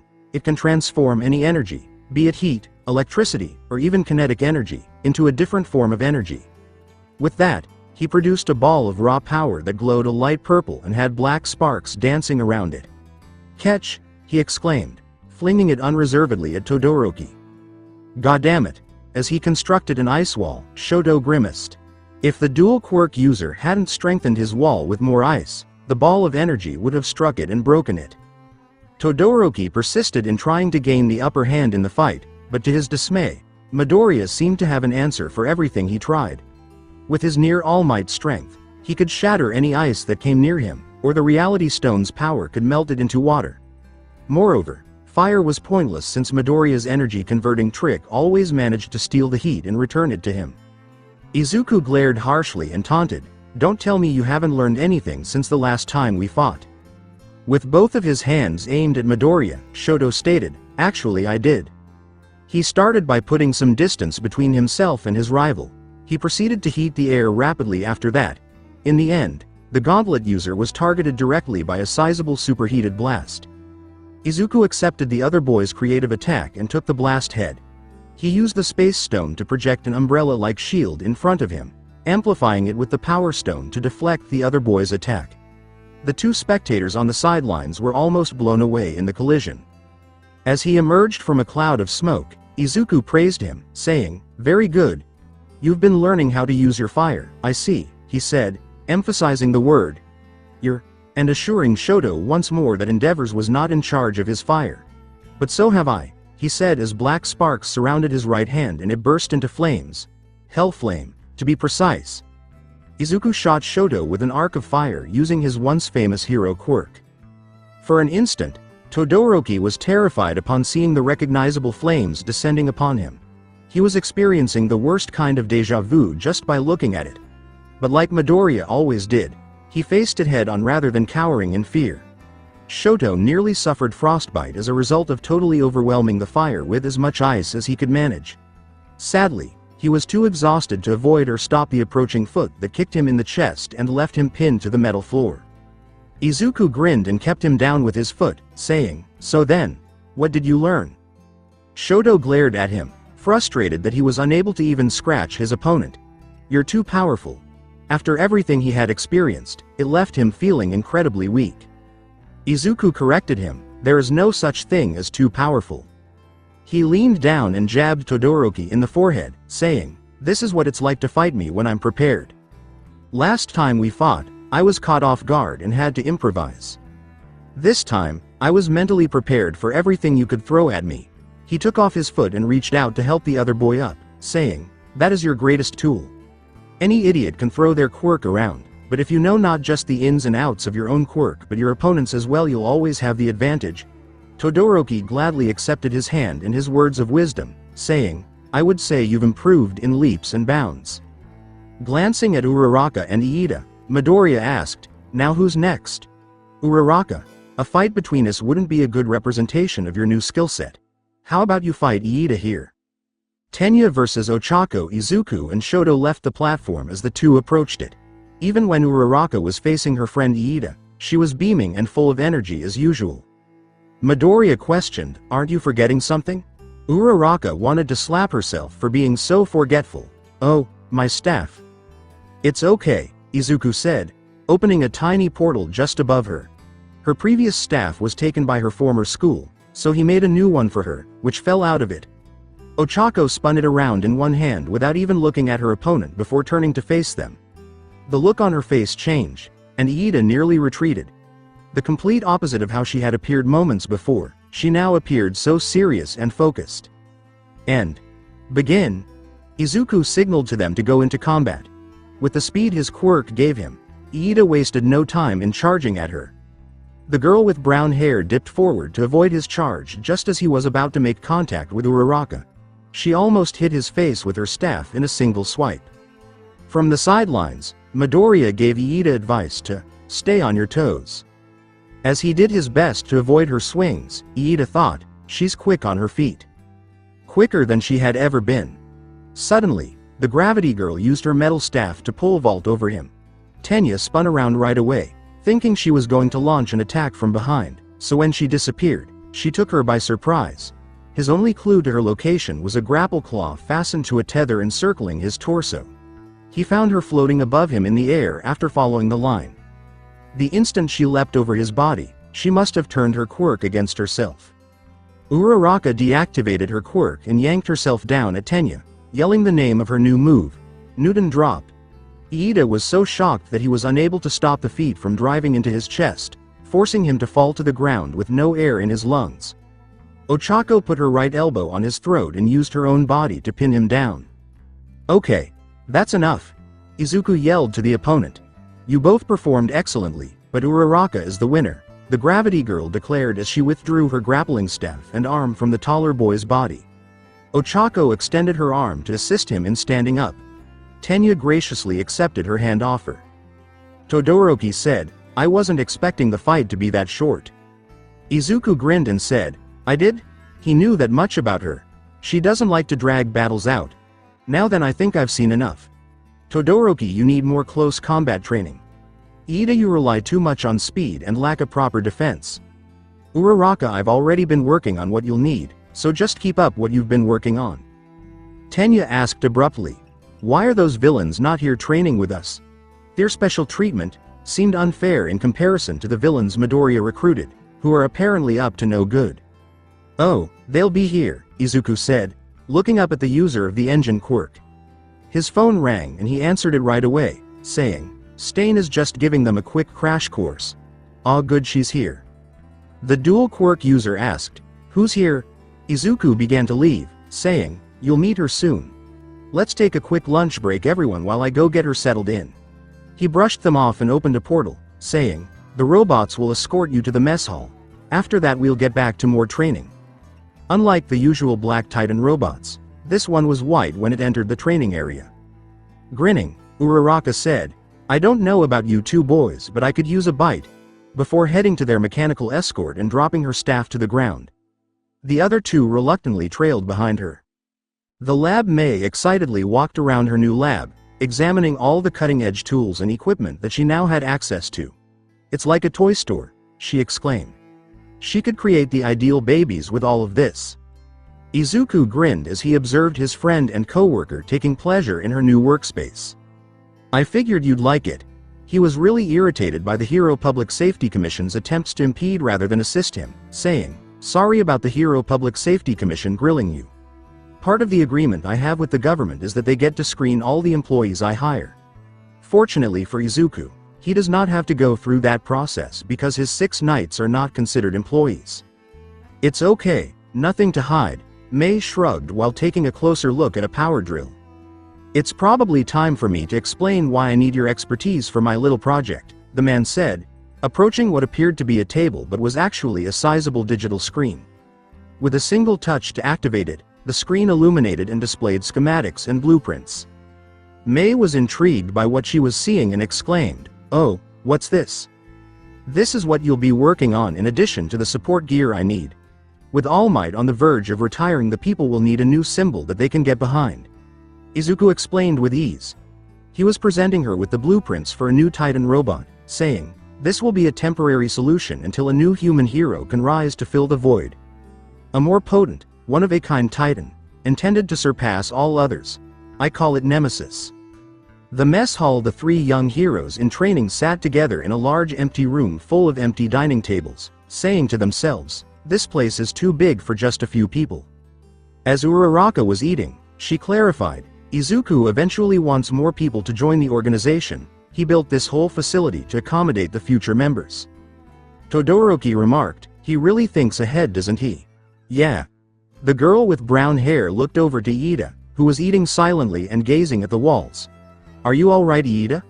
I didn't hurt you too badly, did I?" "And no, it's okay." Tenya abruptly snapped to consciousness. "It's my fault, not yours, because I underestimated you," he quickly said, taking responsibility for what he perceived to be his own error. "I was just thinking about how powerful Midoriya really is compared to what he's shown us." Shoto was admittedly a little frustrated by the fact that, "I couldn't even land a good hit on him. Plus I get the feeling that he wasn't going all out." A voice from behind their table cut them off, saying, "You haven't seen what he's really capable of." When they turned around, they saw Dabi, the villain, standing there holding a tray of food. He sat down next to Todoroki without asking permission, saying, "I was there when he fought against All Might. Trust me when I say he's a lot more powerful than you imagine." There was another person sitting at their table directly next to Uraraka, and they said, "He's also super smart." When the gravity quirk user turned to face Toga, her enlarged canines beaming at her. "Toga," Uraraka said with a somewhat icy greeting. Having previously encountered the other girl, she didn't exactly click with her. The blonde girl said, "Ochako," in an overly cutesy voice. Placing himself in the seat across from Tenya, Stain also made an appearance and said, "He didn't waste any time, I see." Ida glared at him through his glasses, saying, "Put you right into training. I get the impression that you still don't like me and Genium Jr." Dabi, watching the exchange, smirked and asked, "What was your first clue?" "Are you still upset about your brother?" the ex-hero killer asked, giving him a last look, "even though he's going to be able to walk again from what I hear." Tenya practically spat out, "You're the one who put him in that situation in the first place." Sure enough, Stain sighed. Everyone stopped and turned to stare in shock at the serial killer. "I won't apologize though, and I certainly don't feel bad for what I did, but I will concede that I was wrong," the killer said. He smiled, recalling the video of Endeavor's demise. "Midoriya proved to me that his method is better. Why kill fake heroes when you can expose them and make them live the rest of their lives in shame?" Izuku gave it to him on a copy so he could watch it repeatedly. Dabi abruptly turned to face Shoto as he was eating and said, "Speaking of fake heroes, how is your old man doing these days?" The dual quirk user, who no longer really cares about his father, said in an even tone, still whining about losing his quirk and job. Dabi practically seemed ecstatic to hear that, saying, "That's good." Shoto questioned the patched-up man, "Why do you care so much?" Dabi bit into his lunch and said, "Let's just say your father and I have a very personal history." Squinting, Shoto asked, "Are you a villain he fought in the past or something? Someone suing him for what Endeavor did to them was the last thing he needed." Dabi smirked at him and said, "Not really, but in my opinion, he was more the villain in our relationship." Ochako and Toga were having a private conversation while the two of them were staring at each other. The blonde psychotic girl asked, "So what have you and Izuku been doing all these months? I hardly ever see him, and I hear you two have been hanging around together." Without giving room for misunderstanding, Ochako stated in a matter-of-fact tone, "If you must know, we've just been training and I've also been acting as his assistant until he hires someone to replace me." Himiko said, beaming broadly, making the other girl blush. "Training, huh? So that means you got to put your hands on his body a lot," she said. "Wait. That's not how it is," stumbled Uraraka. "You're blushing a lot, but that has to mean something." Toga let out a loud gasp. She laughed and charged, "You like him too?" Izuku poked his head through a portal that opened up in the middle of the mess hall before the gravity quirk user could retract her statement. He said, "Are you guys ready to go again?" Midoriya turned to see his knights seated at a table. Ida was giving a casual Stain a glare. Himiko was laughing next to Uraraka, who was flushing bright red, while Todoroki was staring icily at a smirking Dabi. "What I miss?" Ochako answered, trying not to show her blush, "Nothing." Izuku gave a skeptical look but said, "Okay, moving on." His head went back into the warp gate as it closed, saying, "Back to the training room then." Dabi continued to sneer at the youngest Todoroki as he made the gesture, "After you," with his arm. Room training. Later Izuku chose his next sparring victims, or, "Alright, this time I want Iida, Todoroki, and Dabi to come at me all at once while the rest of you wait on the sidelines." He made them fight one-on-one for several hours, changing partners, before deciding it was time for a group match to test their cooperation against a single, overwhelming foe. The black-haired fire user raised an eyebrow at the challenge, saying, 3 against 1? That doesn't seem fair." "It's not fair, you're right," Izuku shrugged. "It won't even be possible for you 3 to touch me," he mocked with a hint of conceit. Staring at his leader, Tenya resolved not to underestimate him this time. "I'll use every resource at my disposal to battle Midoriya and ultimately determine the true extent of our differences." Izuku asked those positioned at the other end of the ring, "Is everybody ready?" Dabi raised both hands into a prepared stance and conjured up blue flames. Shoto's left arm was engulfed in flames as he shrouded his right arm in an icy fog. Tenya was ready to charge in as his leg engines roared to life. "All right, let's go," exclaimed the boy with green hair as the other three boys threw everything at him. Infinity Gauntlet. 100% output. His opponent's leader unleashed a power and energy burst that left all of them reeling. Izuku would use the full force of his invention to demonstrate to them all his true strength. When Dabi used to look in the mirror, he would occasionally try to recall his former appearance. When he concentrated hard, he was able to see the red-haired boy from long ago through the black hair, stitches, and burned skin patches. He would sneer at that weak, pitiful boy on bad days. He would occasionally let out a brief cry of sadness on his truly bad days. He used to go by the name Tuya Todoroki. He was told he was born with a fire quirk that was extraordinarily strong, possibly even stronger than his father's. Dad loved Tuya more than his youngest brother, before the latter developed his dual quirk. How Dabi detested that title, favorite. Perhaps the favorite son in a typical family would receive gifts, special treatment, and food. Being the favorite in the Todoroki household meant rigorous training from dear old dad, pressure, violence, and verbal and occasionally physical abuse. There was nothing Mom could do to avoid incurring his wrath as well.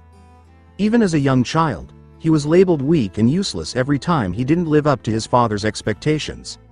As if Endeavor, unable to even outdo All Might, had the right to disparage weakness. At last, Tuya could take no more. In one way or another, he wanted out. He finally made the decision to end everything one night. He sneaked out of the house, leaving his siblings a note for them to find. In the dead of night, a 12-year-old child wandered the city streets, searching for the perfect place to pass away and be relieved of this burden. It was there for him, shaped like a bridge. Gazing into the shadowy canal's water, Tuya discovered he was unable to muster the courage. He wanted to live long enough to witness his father's reputation being destroyed, not because he didn't want to die. At that moment, a thought suddenly occurred to him. He was aware that his suicide would have to be looked into. They would investigate the home life of the second-ranked hero. They would learn the truth about what he did, and continues to do, to his spouse and kids. They would slap it all over the place. The truth would be known to all. His status would drop, and Tuya would receive his just desserts. The young red-headed boy made up his mind, removed his shoes and shirt, and threw them into the river over the bridge. To be sure he really did jump, the police would have to find something. Then Tuya disappeared into the less respectable areas of the city, hiding himself with a stolen hoodie and cap while he waited for the fireworks to start. Maybe after Endeavor's career had collapsed, he would emerge from hiding to chuckle and admit that he had planned his own downfall. A few days went by, but none of his fantasies came true. Rather, his demise was classified as a terrible mishap. His 12-year-old brain had made a grave mistake in estimating Endeavor's true level of corruption and the lengths he would go to maintain his good name. So low he would not even announce that his own son was dead but missing. How did the note he wrote to his siblings end up? Why didn't they tell Mom or make it public? Was it their father who made them all keep quiet? He had the influence and capability to carry out such an action. Tuya was in complete shock that the man had done this to his own family and had not the slightest sense of honor or humanity. Behaving as though his own son were a replaceable toothbrush that should be thrown in the trash. After some time, there was a funeral. The boy used a stolen newspaper to read all about it. In fact, people offered that bastard consolation for losing his firstborn son. All Might even made an appearance and expressed his sympathy. Except for his family, nobody knew the truth and nobody ever would. Tuya discovered then that there was no justice in the world. What was a hero anyway, if someone who was universally hailed as such a great hero could get away with this? Real heroes didn't mistreat their family, and even worse, they didn't experience any regret or guilt. The redhead could do nothing about the fraud that man was. Now he could not turn back. If it came to light that he was still alive, there was no telling what Endeavor would do to him. Maybe he would really kill his son in order to hide his own lies. While hiding out, he mostly worked odd jobs in the less desirable areas of the city for neighborhood drug dealers and scumbags. He made his temporary home out of an old, rusted caboose in an abandoned train yard. This continued for about a year until he finally had enough money to change his identity. He had heard of a guy who, in exchange for untraceable money, had a quirk that allowed him to change someone's appearance. He operated out of a moldy building in a back alley surgery room. From his jobs, Tuya saved enough money to cover the cost of the hair color change, at the very least. Months later, when he returned with more funds, the location had vanished. He had heard that the man with the peculiar appearance had been arrested by an underground hero called Erasure Head, who also closed down the man's entire business. The 16-year-old Tuya had no choice but to complete the task on his own. The hurt was unbearable. Using his own peculiarity, he occasionally went a bit too far when burning skin, but the damage was done. He detested how much he resembled that man as he grew older, so it was only natural that he wanted all resemblance and similar characteristics eliminated. He would receive metal piercings that looked like staples a few years later. It had been somewhat of an accident the first time he had burned someone to death. It had been a rough day for him. He was screwed over on a job first. It turns out the heroes were waiting to apprehend a group of low-level criminals, and the whole thing was a setup. Tuya narrowly avoided capture, and the man who had employed him had already left by the time he returned to the garage. Most likely, he was a hero or undercover police officer the entire time. Additionally, Endeavor received praise for his valiant actions and lengthy, prosperous career. He was even given a medal for his efforts. People would spit in his face whenever they passed him if they were aware of the truth about him. When he was abruptly attacked by some thugs seeking easy money, all the rage he felt came out. These muggings happened frequently because this was the bad part of the city and there was very little chance that a hero would show up to stop one. When the person with blades for fingers lunged towards Tuya, the former instantly lost his cool and exploded at him. His flames fried the cretin to a crispy blackness, so hot and intense they turned blue. The young man was able to examine his creation closely while the other scumbags fled after witnessing what he had done to their friend. He was essentially cremated by Tuya. First, he was revolted. Then, strangely, he felt relieved. If given the chance, the guy would have killed him. He only defended himself. Who knows how many people his strange behavior killed? He most likely deserved this. Eventually, word got out. Tuya thought they were just a bunch of exaggerated rumors. He was referred to as the Blue Flame, the Burner, and the Fire Demon. The Cremator was the only nickname he kind of liked. That word gave rise to the concept of his well-known name. That's who he began identifying himself as, Dobby. For the next few years, he roamed aimlessly, setting fire to anyone who came in his way in an attempt to strike up a conversation. He hated the news because they would take bribes from heroes to suppress certain stories. But every now and then, they made a mistake. They disseminated the hero killer's message this time. Naturally, the government intervened swiftly to stop them, but it was too late. Based on the serial killer, merchandise was sold in stores, posters were made, and websites were developed. Dobby initially thought this man was just another passing fad that wouldn't actually alter society. Heroes would always be corrupt, and there was no such thing as true justice. But Stain was distinct. His quest to destroy all false heroes truly had an impact on society. In fact, Dobby praised his efforts. It's possible that people would eventually begin to doubt their beloved heroes and take a closer look at those they revere. Even though he had no hope, he would continue that man's creed. Maybe this was the moment to make a stand. Dobby had very low expectations when he initially joined the League of Villains. It wasn't the first well-organized gang of criminals making a difference from the others, and he had a suspicion it would wind up exactly like the others. Not only was Shigaraki, their leader, an ugly man-child, but he was also a bothersome man-child. Then there was little bitch Toga, a psychotic blood-obsessed person. Kurogiri, the smoky bartender. Compress and Twice, the ridiculous clowns. Magna, the androgynous creep. And Spinner, the hero killer cosplayer.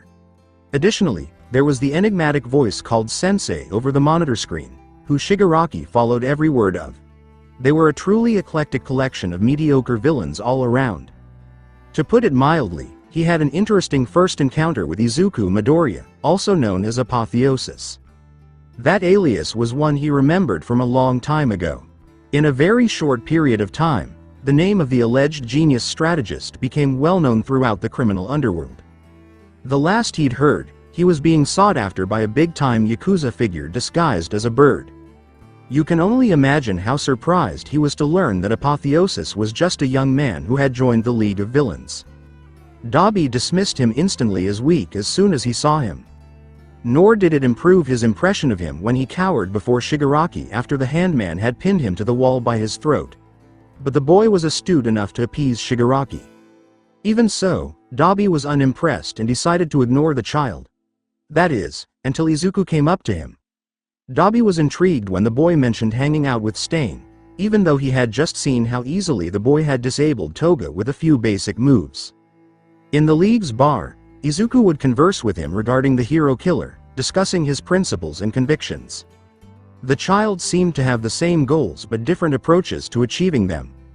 He opposed, for instance, the killing of the false heroes.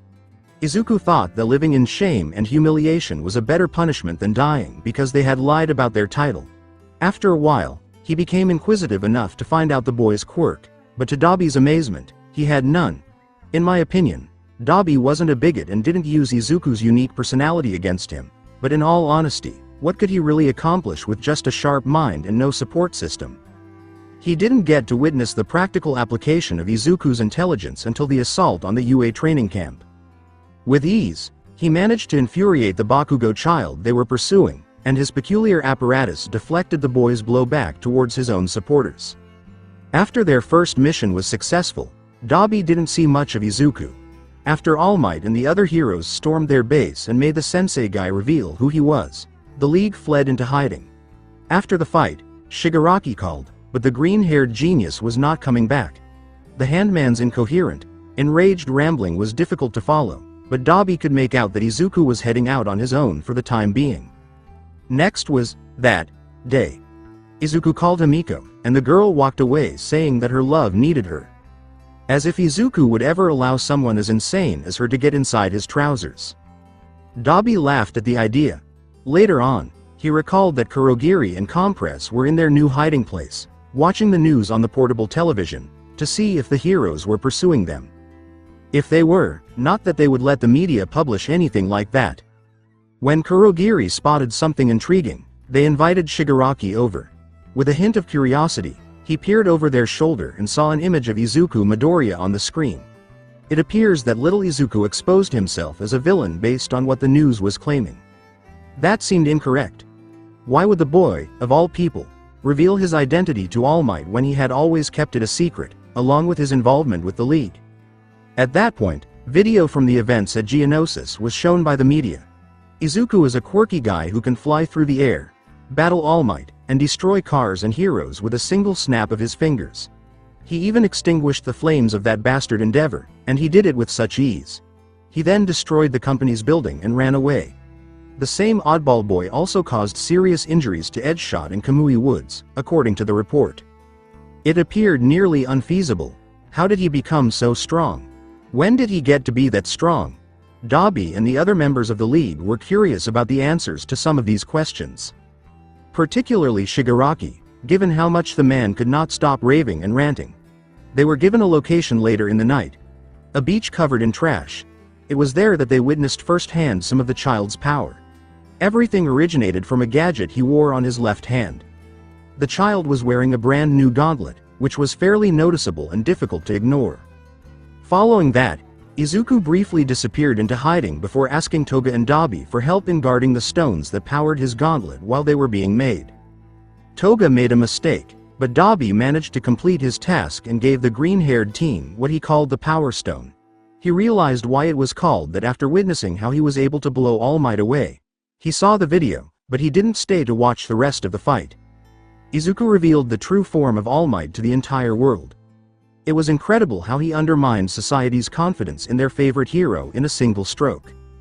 For Izuku, pandemonium was the next logical step. He helped the heroes by slowing down and thwarting the villains after first lending his intelligence and support to them. This only served to further destabilize the country, giving him the ideal pretext to approach the Prime Minister with a remedy. Izuku got everything he had ever desired: power over the heroes and the authority to choose the rightful winner. Endeavor was the first on whom he pronounced judgment. Without lifting a finger, Izuku humiliated and defeated him, demonstrating that his intelligence and science transcend quirks. Dobby felt sick delight as he repeatedly watched the video of that man being repeatedly kicked in the ass by the kids' robots. The Gauntlet user, with green hair, wasted no time. With his titans, he restored order to a society on the verge of anarchy, established a base of operations for himself, and declared the guilt of 3 more imposter heroes. In a short period of time, Izuku also accomplished more than the League of Villains had ever done. Dobby accepted the offer to accompany him, of course. It was an easy decision because he had already shown himself to be a more capable leader than Shigaraki. At that moment, Izuku gave him another surprise. He now employed the notorious hero killer Stain as a kind of covert inquisitor who brought in pretend heroes to have their eccentricities cut out as a form of punishment. But there was more. Izuku asked Dobby, Toga, and Stain to watch out for the bad guys. In order to maintain control over the hero society, he felt the need to constantly be aware of their activities. Dobby was not prepared for Shoto Todoroki, that monster's son, to be involved with the child's group. Nor did he anticipate that his younger sibling would be completely unlike their father. In contrast to Endeavor, Shoto was prepared to grow as a person and improve as a hero. In addition, he told the elderly man to shove it, something Dobby had always wanted to do since he was a young child. A part of him wanted to be honest and tell Shoto the truth, but he forced himself to remember that he was now Dobby and that Tuya Todoroki was dead. Nevertheless, he was always interested in learning what happened to his siblings and their mother.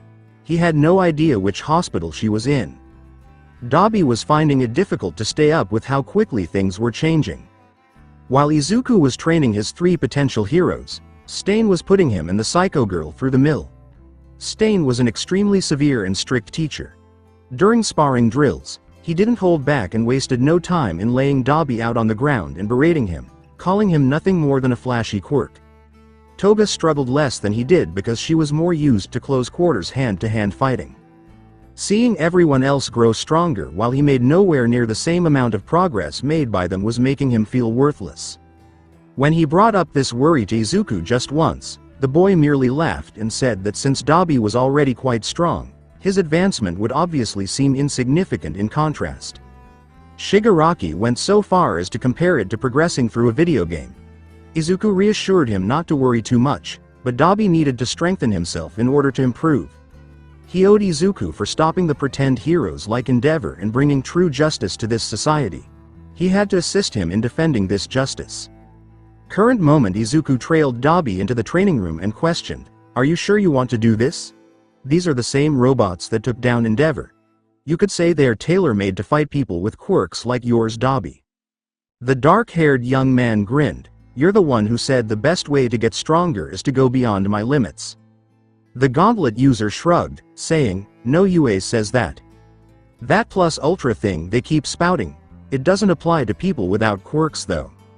Sadly, none of the lessons that school teach apply to the average quirkless person, but the whole going beyond thing is something I can agree with," he said while staring at his smartphone.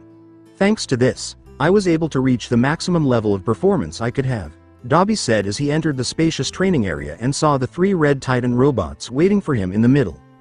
Izuku turned and waved goodbye, saying, "Have fun," before leaving him by himself in the chamber. Observation Chamber Stain, who was standing in front of a sizable monitor screen showing what was going to happen in the training room, asked, "So what do you think?" Izuku stood next to him and said, "He seems more confident. He was always a bit cocky before, but he seems more focused along with that. I suppose that's your doing." The hero killer said, "The punk is strong, but if he really pushes himself he'll be even stronger. That's why I suggested he do this." "Oh, so you came up with this idea?" Midoriya asked his interrogator, looking curious. "Well, that should be interesting," he said, reaching over to activate the robots with a button push. Workout room. The Titans came to life out of nowhere, and Dobby stared them down. Without missing a beat, all 3 of them turned to face him and commenced stomping toward their target. They reached out to take him when they got close. At that moment, Dobby struck the ground in front of them, blocking the machine's visions with a wall of blue fire. To discover that the target had vanished, one of the Titans tore through the flames. Dobby yelled, "Hey metalhead!" from behind before unleashing a flaming torrent on it.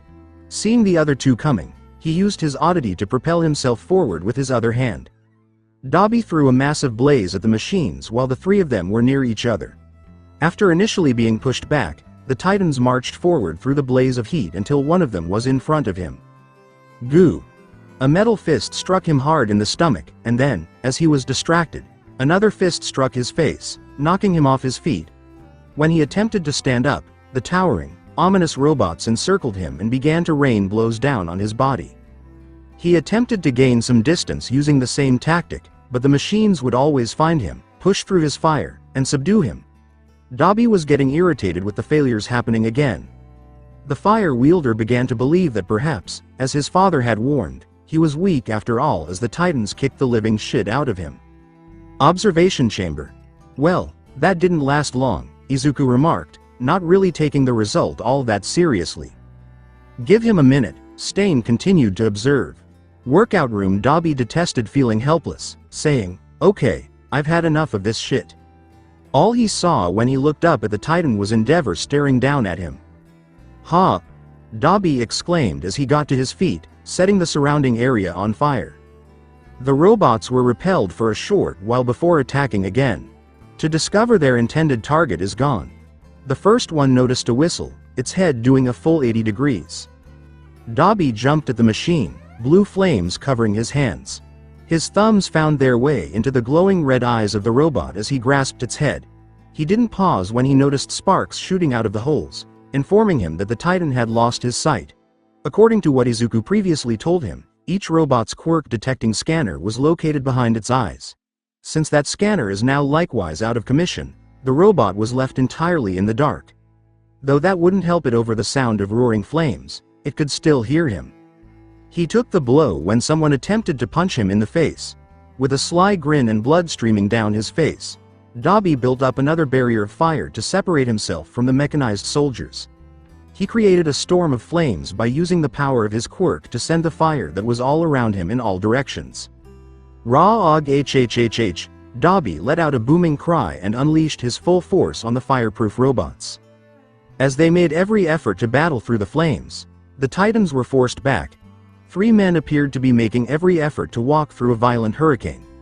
The fire user increased the heat and intensity and let out a louder scream as he pushed his quirk past its breaking point. Izuku was shocked to see that the Red Titan's fireproof armor was beginning to melt as she watched from the safety of the observation room. Observation chamber. Izuku's right hand reached over to the red extinguish button on the control panel, which would flood the training room with water, saying, "I think we've seen enough now." The hero killer swiftly grabbed his wrist and stopped him before he could push it. "Not so fast," Stain remarked, grinning as he kept his eyes on the screen. Now that his heart is fully in it, who are we to stop him? Izuku asked, glancing at him before shrugging and allowing the fire to rage on. Izuku asked, "What's going on?" as she spun around in response to the abrupt voice and saw Shoto enter the observation room. Dobby's goal was to identify his boundary and surpass it, he replied. Without turning around, Stain remarked, "You might want to come see this boy." Todoroki glared at the hero killer. This is what it looks like when you give it your all, but he was also intrigued to see what Dobby was capable of. Throughout meetings and training sessions, the guy would constantly give him strange looks. To be honest, it was getting on his nerves, and Shoto mentally noted to bring it up with him later. The 3 of them kept watching as Dobby's ominous blue flames progressively melted through the robot's armor. The patch-faced man now wielded a raging furnace that was too powerful for even the systems that released pressurized air from between the metal plating to further protect them from heat and fire, and they were quickly overloaded. With nothing to shield them from his peculiarity, the Titan's circuitry was cooked to the point of explosion, resulting in the explosion of all 3 of them and the destruction of everything but charred remains of scrap. Dobby finally lost his temper and allowed it to gradually fade. Breathing heavily, he stood there in the middle of the training room, reduced to nothing more than a gigantic oven. His coat and shirt had burned to ash, exposing his torso. Stained and Izuku exchanged a quick look, with the younger one mouthing the word, "Wow." Dobby's own flame quirk was so powerful that even Shoto was astounded. It got him thinking about whether his own quirk's fireside could have been that strong if he hadn't ignored it for so long. "Watch it," Stain said as they watched Dobby go completely still and eventually pass out. Glad to see his trainee finally let loose, the hero killer said, "And there it is. I think I'll take back some of the things I said about this punk now." This was not an organization that needed half-baked fools to slow them down. Yes, I would if I were you, Izuku said with a laugh as he unlocked a portal to get the Dark Cremator and, in the process, chose the ideal codename for himself. Weary and shriveled, All Might sighed as he sat silently in his chair. He noticed two security guards in suits as he turned to look down the hall to his left. Then he noticed another pair at the other end by turning to look to his right. He eventually passed through multiple security checks to enter the Prime Minister's office. Regretfully, not even his status as the world's greatest hero could grant him the instant audience he desired with Minister Akira Toriyama. The minister was hesitant to meet with him even after he had to wait a few weeks for a scheduled appointment. Particularly since you could never tell where Midoriya's eyes and ears were these days.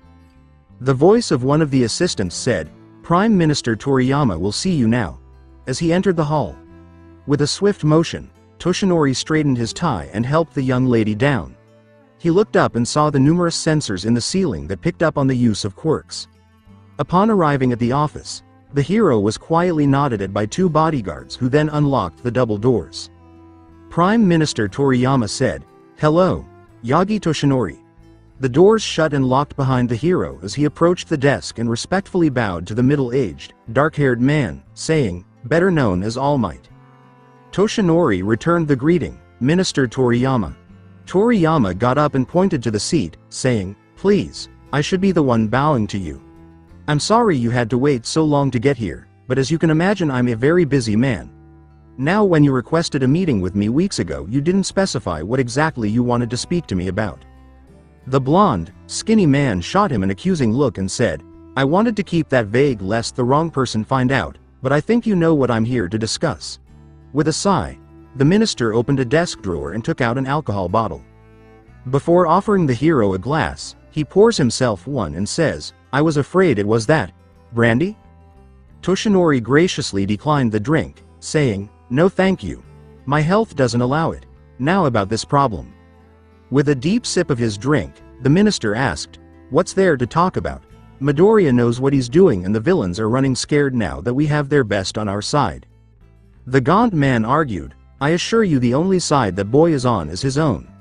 Toriyama's mouth curled inward as if he was trying to counter-argue but was unable. Reaching into another desk drawer, he withdrew a small chrome device with a red blinking light at the top that resembled the shape and size of a pen. The flashing stopped and the device began to glow green as he pressed a button on the side, saying, "Clearly there's much you want to say and there's much I want to know. This is a nifty little gadget that only myself and other high-ranking government officials are allowed to have. As long as it's on, all transceiver signals in and out of this room are jammed." The minister went on to explain. Now that Yagi realized what was said here would remain between the two of them, she said, "If this place were bugged without my knowledge, rest assured all that third party will get is static. If he was spying on them, Izuku would never know what was going on here." Yagi Toshinori told him everything after saying, "Tell me everything, because I need to know how this all began if I'm going to help you. All for one for all, the power's succession path, his mentor Nana Shimura, his ascent to the top of the hero hierarchy, and, lastly, his initial encounter with Izuku Midoriya." The older, blonde man told the story without holding back. The clergyman patiently sat there and listened, occasionally taking sips from his drink. After finishing, Toshinori reclined in his chair to fully process the information. The minister thought about all of this and made a bridge out of his hands. They never told the other nations that there was a villain with a quirk that allowed him to steal quirks. I did know a bit about All for One already, all the previous prime ministers did as well. That man has been our country's dirty little secret for over 100 years. But, Midoriya had kind of leaked the secret. He sighed and took another sip, saying, "As for the boy." Toshinori scowled at how true that was. "Look, I'm not going to point the finger of shame at you. You're probably getting enough of that from your colleagues that know your secret. How could you have known? How could you have possibly known that what you said to Midoriya was the last straw in a life of misery and oppression?" Toshinori looked at himself and said, "Yet I should have said something else. I should have lied and said he could be a quirkless hero." "Would UA have allowed a quirkless child into their hero program?" asked Toriyama. "No." After pausing for a moment, Toshinori said, "Would any other school?" in an honest manner. "No, The Prime Minister continued to elaborate on this different what-if scenario, saying, "Exactly. Had you lied to him, Midoriya would have done his best to get in, but he wouldn't have made it due to his quirkless status. However, he would have blamed himself and gone on the rest of his miserable life always seeing himself as inferior and working a dead-end job until he committed suicide before age 30. No one would have cared, he'd just be a footnote in the obituaries if it was slow news day and society would keep going." The Gaunt man was surprised at how detailed that was, saying, "That was hauntingly detailed." The minister took a large gulp of his alcohol and said, "That's because I've seen that story before, many times. It's the story of the average quirkless life." With regret in his eyes, Toshinori said, "I didn't know it was that bad. He never took action to stop this. There's a reason the quirkless percentage of the population is decreasing every year. It's partially due to them offing themselves due to the ridicule and isolation they feel." That was harsh yet accurate. And nobody cares. Why should they care when heroes are around to care for them? But heroes don't actually care, do they? He said with a chuckle. "Do you see the problem now, Toshinori? That's what Izuku Midoriya is trying to fix."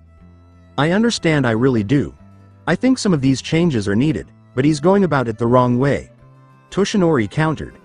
"All this aggressive control, humiliating anyone who doesn't agree with him, taking the quirks of heroes. Just be glad he's only taking the quirks of heroes that he finds unworthy and not just any that he fancies like All for One did." The Prime Minister responded. "We really got lucky with All for One though. He was content to rule from the shadows. The few that did know of him feared him, and those that only heard of that man wondered if he even existed at all." The hero abruptly changed the topic to address the true reason he was here. "There has to be a way to stop Midoriya." The minister let out another sigh and drained the last of his glass. "It was harsh but accurate to say, there is no stopping him. That boy is too smart and too powerful to be stopped at this point. What was All Might's rapidly diminishing power capable of? I don't believe that. You're the Prime Minister, there has to be something you can do," asked Toshinori. "Isn't there anything you know that can be used against him?" Toriyama pondered the situation and refilled his glass, saying, "There might be one way." Seeing the curious expression, he continued, "You would have to restore your image while simultaneously diminish Midoriya's. Midoriya's made himself out to be a lot more powerful than he actually is. Sure, he's got that all-powerful gauntlet, but you take that away and he goes back to being a quirkless teenager. The quirkless minority will always be on his side no matter what he does. He is their idol after all. However, if you could get the rest of the population to see that he's not as big as he made himself out to be, then they might stop supporting him." He took a moment to digest his words. "You of all people know how important an image needs to be maintained to hold together a society. But how would I restore the people's faith in heroes and myself?" the hero inquired. The Japanese Prime Minister stared down at his now empty glass and said, "You're probably not going to like this, but you're going to have to challenge Izuku Midoriya to a public battle." Words out of a comic book, but so trite as if the man didn't even think what he was saying would work. "You need to face him as All Might, the symbol of peace, in a final stand to stop his era of darkness from taking hold once and for all. You'll have to give it your all this time." Going all out on Midoriya was still something he was a little hesitant to do, thinking, he's just a kid. A poor, sad and angry kid who doesn't fully understand or realize what he's doing. Toriyama, frustrated, pinched the bridge of his nose and said, "You still don't seem to understand what Izuku Midoriya is. He's unlike your average villain. In fact, he's something entirely new that we've never seen before." The man continued. "His intelligence is fueled by his raw, untempered determination and ambition. He thinks of ideas no one else has ever thought, because in today's society there's no need to think of such things anymore. He thinks so many moves ahead, plans within more plans. He's not afraid to flaunt his power to the world. He's also studied how our society functions in every facet. That's how he was able to pull all this off in the first place." Toshinori concluded, "Okay, I get it. He's a genius. But even geniuses can't predict everything." Pulling out a thin file, the Prime Minister reached into his drawer once more and said, "You're right. That's why the best chance at beating him is to completely blindside him with a bold move he'll never expect. This hasn't been publicly announced yet, but in 3 weeks Midoriya will be giving a speech along with a special presentation that has to do with the next step of his hero reformation plan." He gave it to the hero. The slender, blonde man took the file and paged through it, asking, "What is he presenting?" With an emphasis on sarcasm, the Prime Minister said, "You're going to love this. Apparently it's some new Titan robot that he's calling a possible candidate for a new symbol of peace. Other than that, I don't know anything about what he's cooking up in that island base of his." The location of Midoriya's event surprised Toshinori. He's holding it at the Coruscant Stadium. That's a big place. How many people will be attending? Usually, it was saved for athletic occasions greater than the UA Sports Festival and for the Hero Awards, which honored professionals for extraordinary feats and achievements. He laughed, pointing out how shrewd Midoriya was at publicity stunts like this. Well, the event is going to be free to attend, and with how popular Midoriya is lately, they'll probably fill every seat. Plus it will be televised live. You'll have to sneak into the function as an observer and then make your presence known when you confront him in front of everyone. What occurs if I overcome him? He assured himself that if he gave it his all, he could still defeat the teenager, but he didn't say if he said when. Take off his gauntlet and carry him outside the stadium. I'll have heroes and police sent to shut down his base of operations, and I'll have authorities on standby ready to take him to a detainment facility to await trial, Toriyama said. Toshinori said, "You make it sound so easy." The minister scowled as he considered the possible headache this entire operation would provide. It's a lot more difficult than I'm making it out to be. Plus there's also the public backlash that will need to be dealt with, which is why I'm relying on you to affirm the people that the symbol of peace is still strong and ready to uphold justice. Is that something you can do? Of course. He would also start preparing Mirio to succeed him. Even if he was unable to rescue One for All from Midoriya's ordeal, he could at least train the elder boy to succeed him as the new symbol of peace. Mirio was already powerful and extraordinarily heroic. After he graduated and began to establish himself, Toshinori intended to retire and hand over the reins to him. The Prime Minister sighed with relief as he turned off the signal jammer and called for his security to escort All Might safely out of the building. "Then good luck to you," he said. "Forgive me, All Might," Toriyama thought regretfully as he stared at his empty glass. Elsewhere in the testing room that Izuku had constructed for the new devices and support gear that Mei and he created, a robotic arm extended from behind her, holding a device in its claw, and pressed the device, which resembled a metal backpack, against Ochako's back where a series of straps snaked around her torso. "All right, just remain still."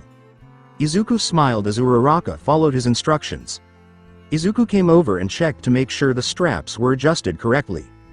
"Why yeah." The brown-haired girl tried to think of something else to divert her attention from his actions, but she blushed at the sensation of his hands touching her. Uraraka nodded, pushing aside her momentary embarrassment to float herself off the ground. "Don't worry, I'll catch you if something goes wrong," Izuku assured her as he took a step back, completely oblivious to her flushed face. "Now go ahead and use your quirk on yourself." Uraraka nodded, pushing aside her momentary embarrassment to float herself off the ground.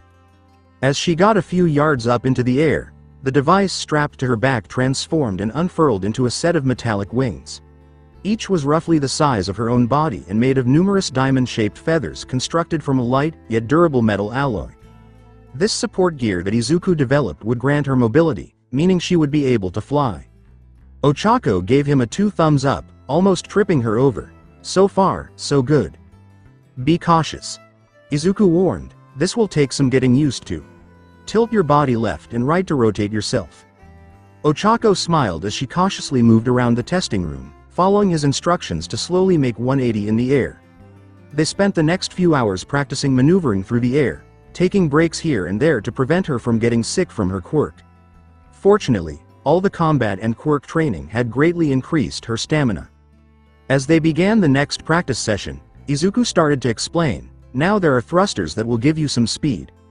Do you want to try them out or perhaps wait another day until you're more comfortable with these wings?"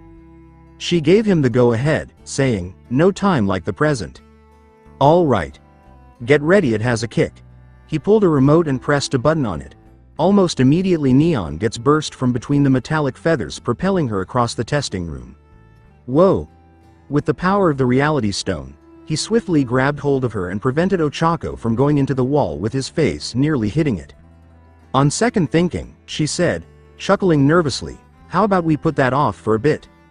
Izuku nodded and gently set her down on the ground, turning off her wings as she let go of her peculiarity.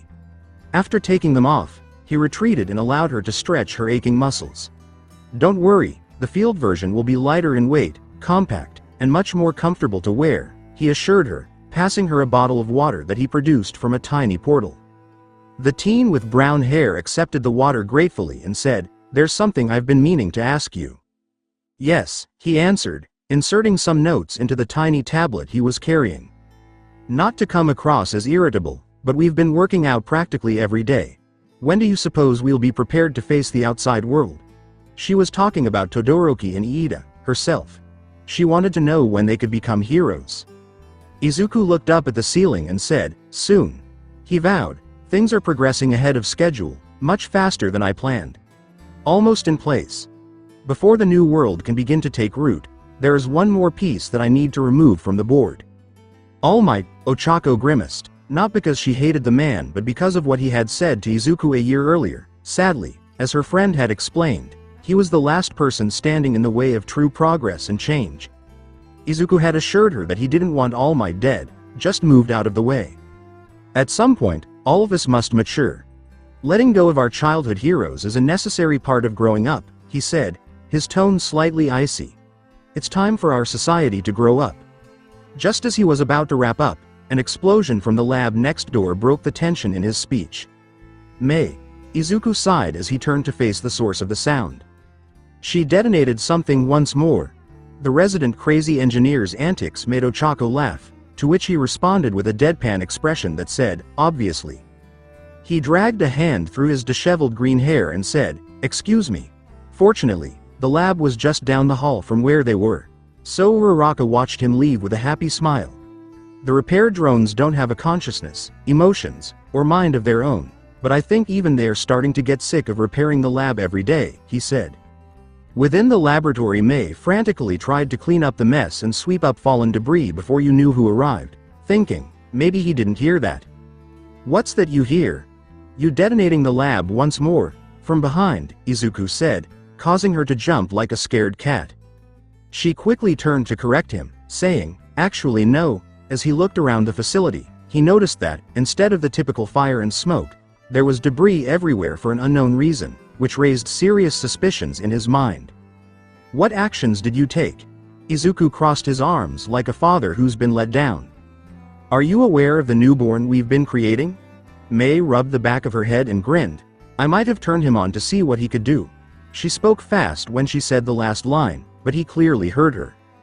"You've turned on Nemesis. I told you not to turn it on or start testing it without my supervision," he reprimanded her. "He did not blow anything up," she begged. "I know, but I just wanted to see it in action just for a moment. I just gave him a wall punch." "Which wall?" he questioned out loud. May smiled and gestured to the wall behind him. "That one." Izuku turned to face the enormous gaping hole in the concrete, then looked back at her before turning back to the wall. He gestured to the hole and said, "Okay, that is impressive. I didn't think it could do that. I made a few modifications to the armor plating and juiced up the hydraulics and engine that gives him super strength," she proudly explained. Forgetting his earlier frustration, Izuku said, "I want to see it." She was just as eager to show off what she had done to his super titan, so she grabbed his wrist and dragged it over to something big that was covered in a black sheet. "It's all about the reveal," May yelled as she immediately whipped the sheet off. "Ah." Izuku was taken aback to discover that the armor plating had undergone significant alterations. She pointed to the robot's body and said, "Yeah, I took the impact-absorbing panels that you used to practice your Power Stone abilities and applied them to his armor. I simply assumed that it would be applied to key areas." He began to murmur, "I didn't think you would apply it to the whole body." He was thinking of all the ways this could be applied to enhance Nemesis's fighting prowess. "Well, don't we want him to stick around?" May appeared pleased with her most recent achievement, which she referred to as the ultimate baby. "But not indefinitely." Izuku sighed. As much as he valued these robots, they could never replace his dream of the perfect human hero. A cold, soulless machine could never be that. Still, he couldn't wait to see the expressions on people's faces when the big presentation rolls around in a few weeks. So that's it for today. I will continue the story in next part. Till then, bye bye.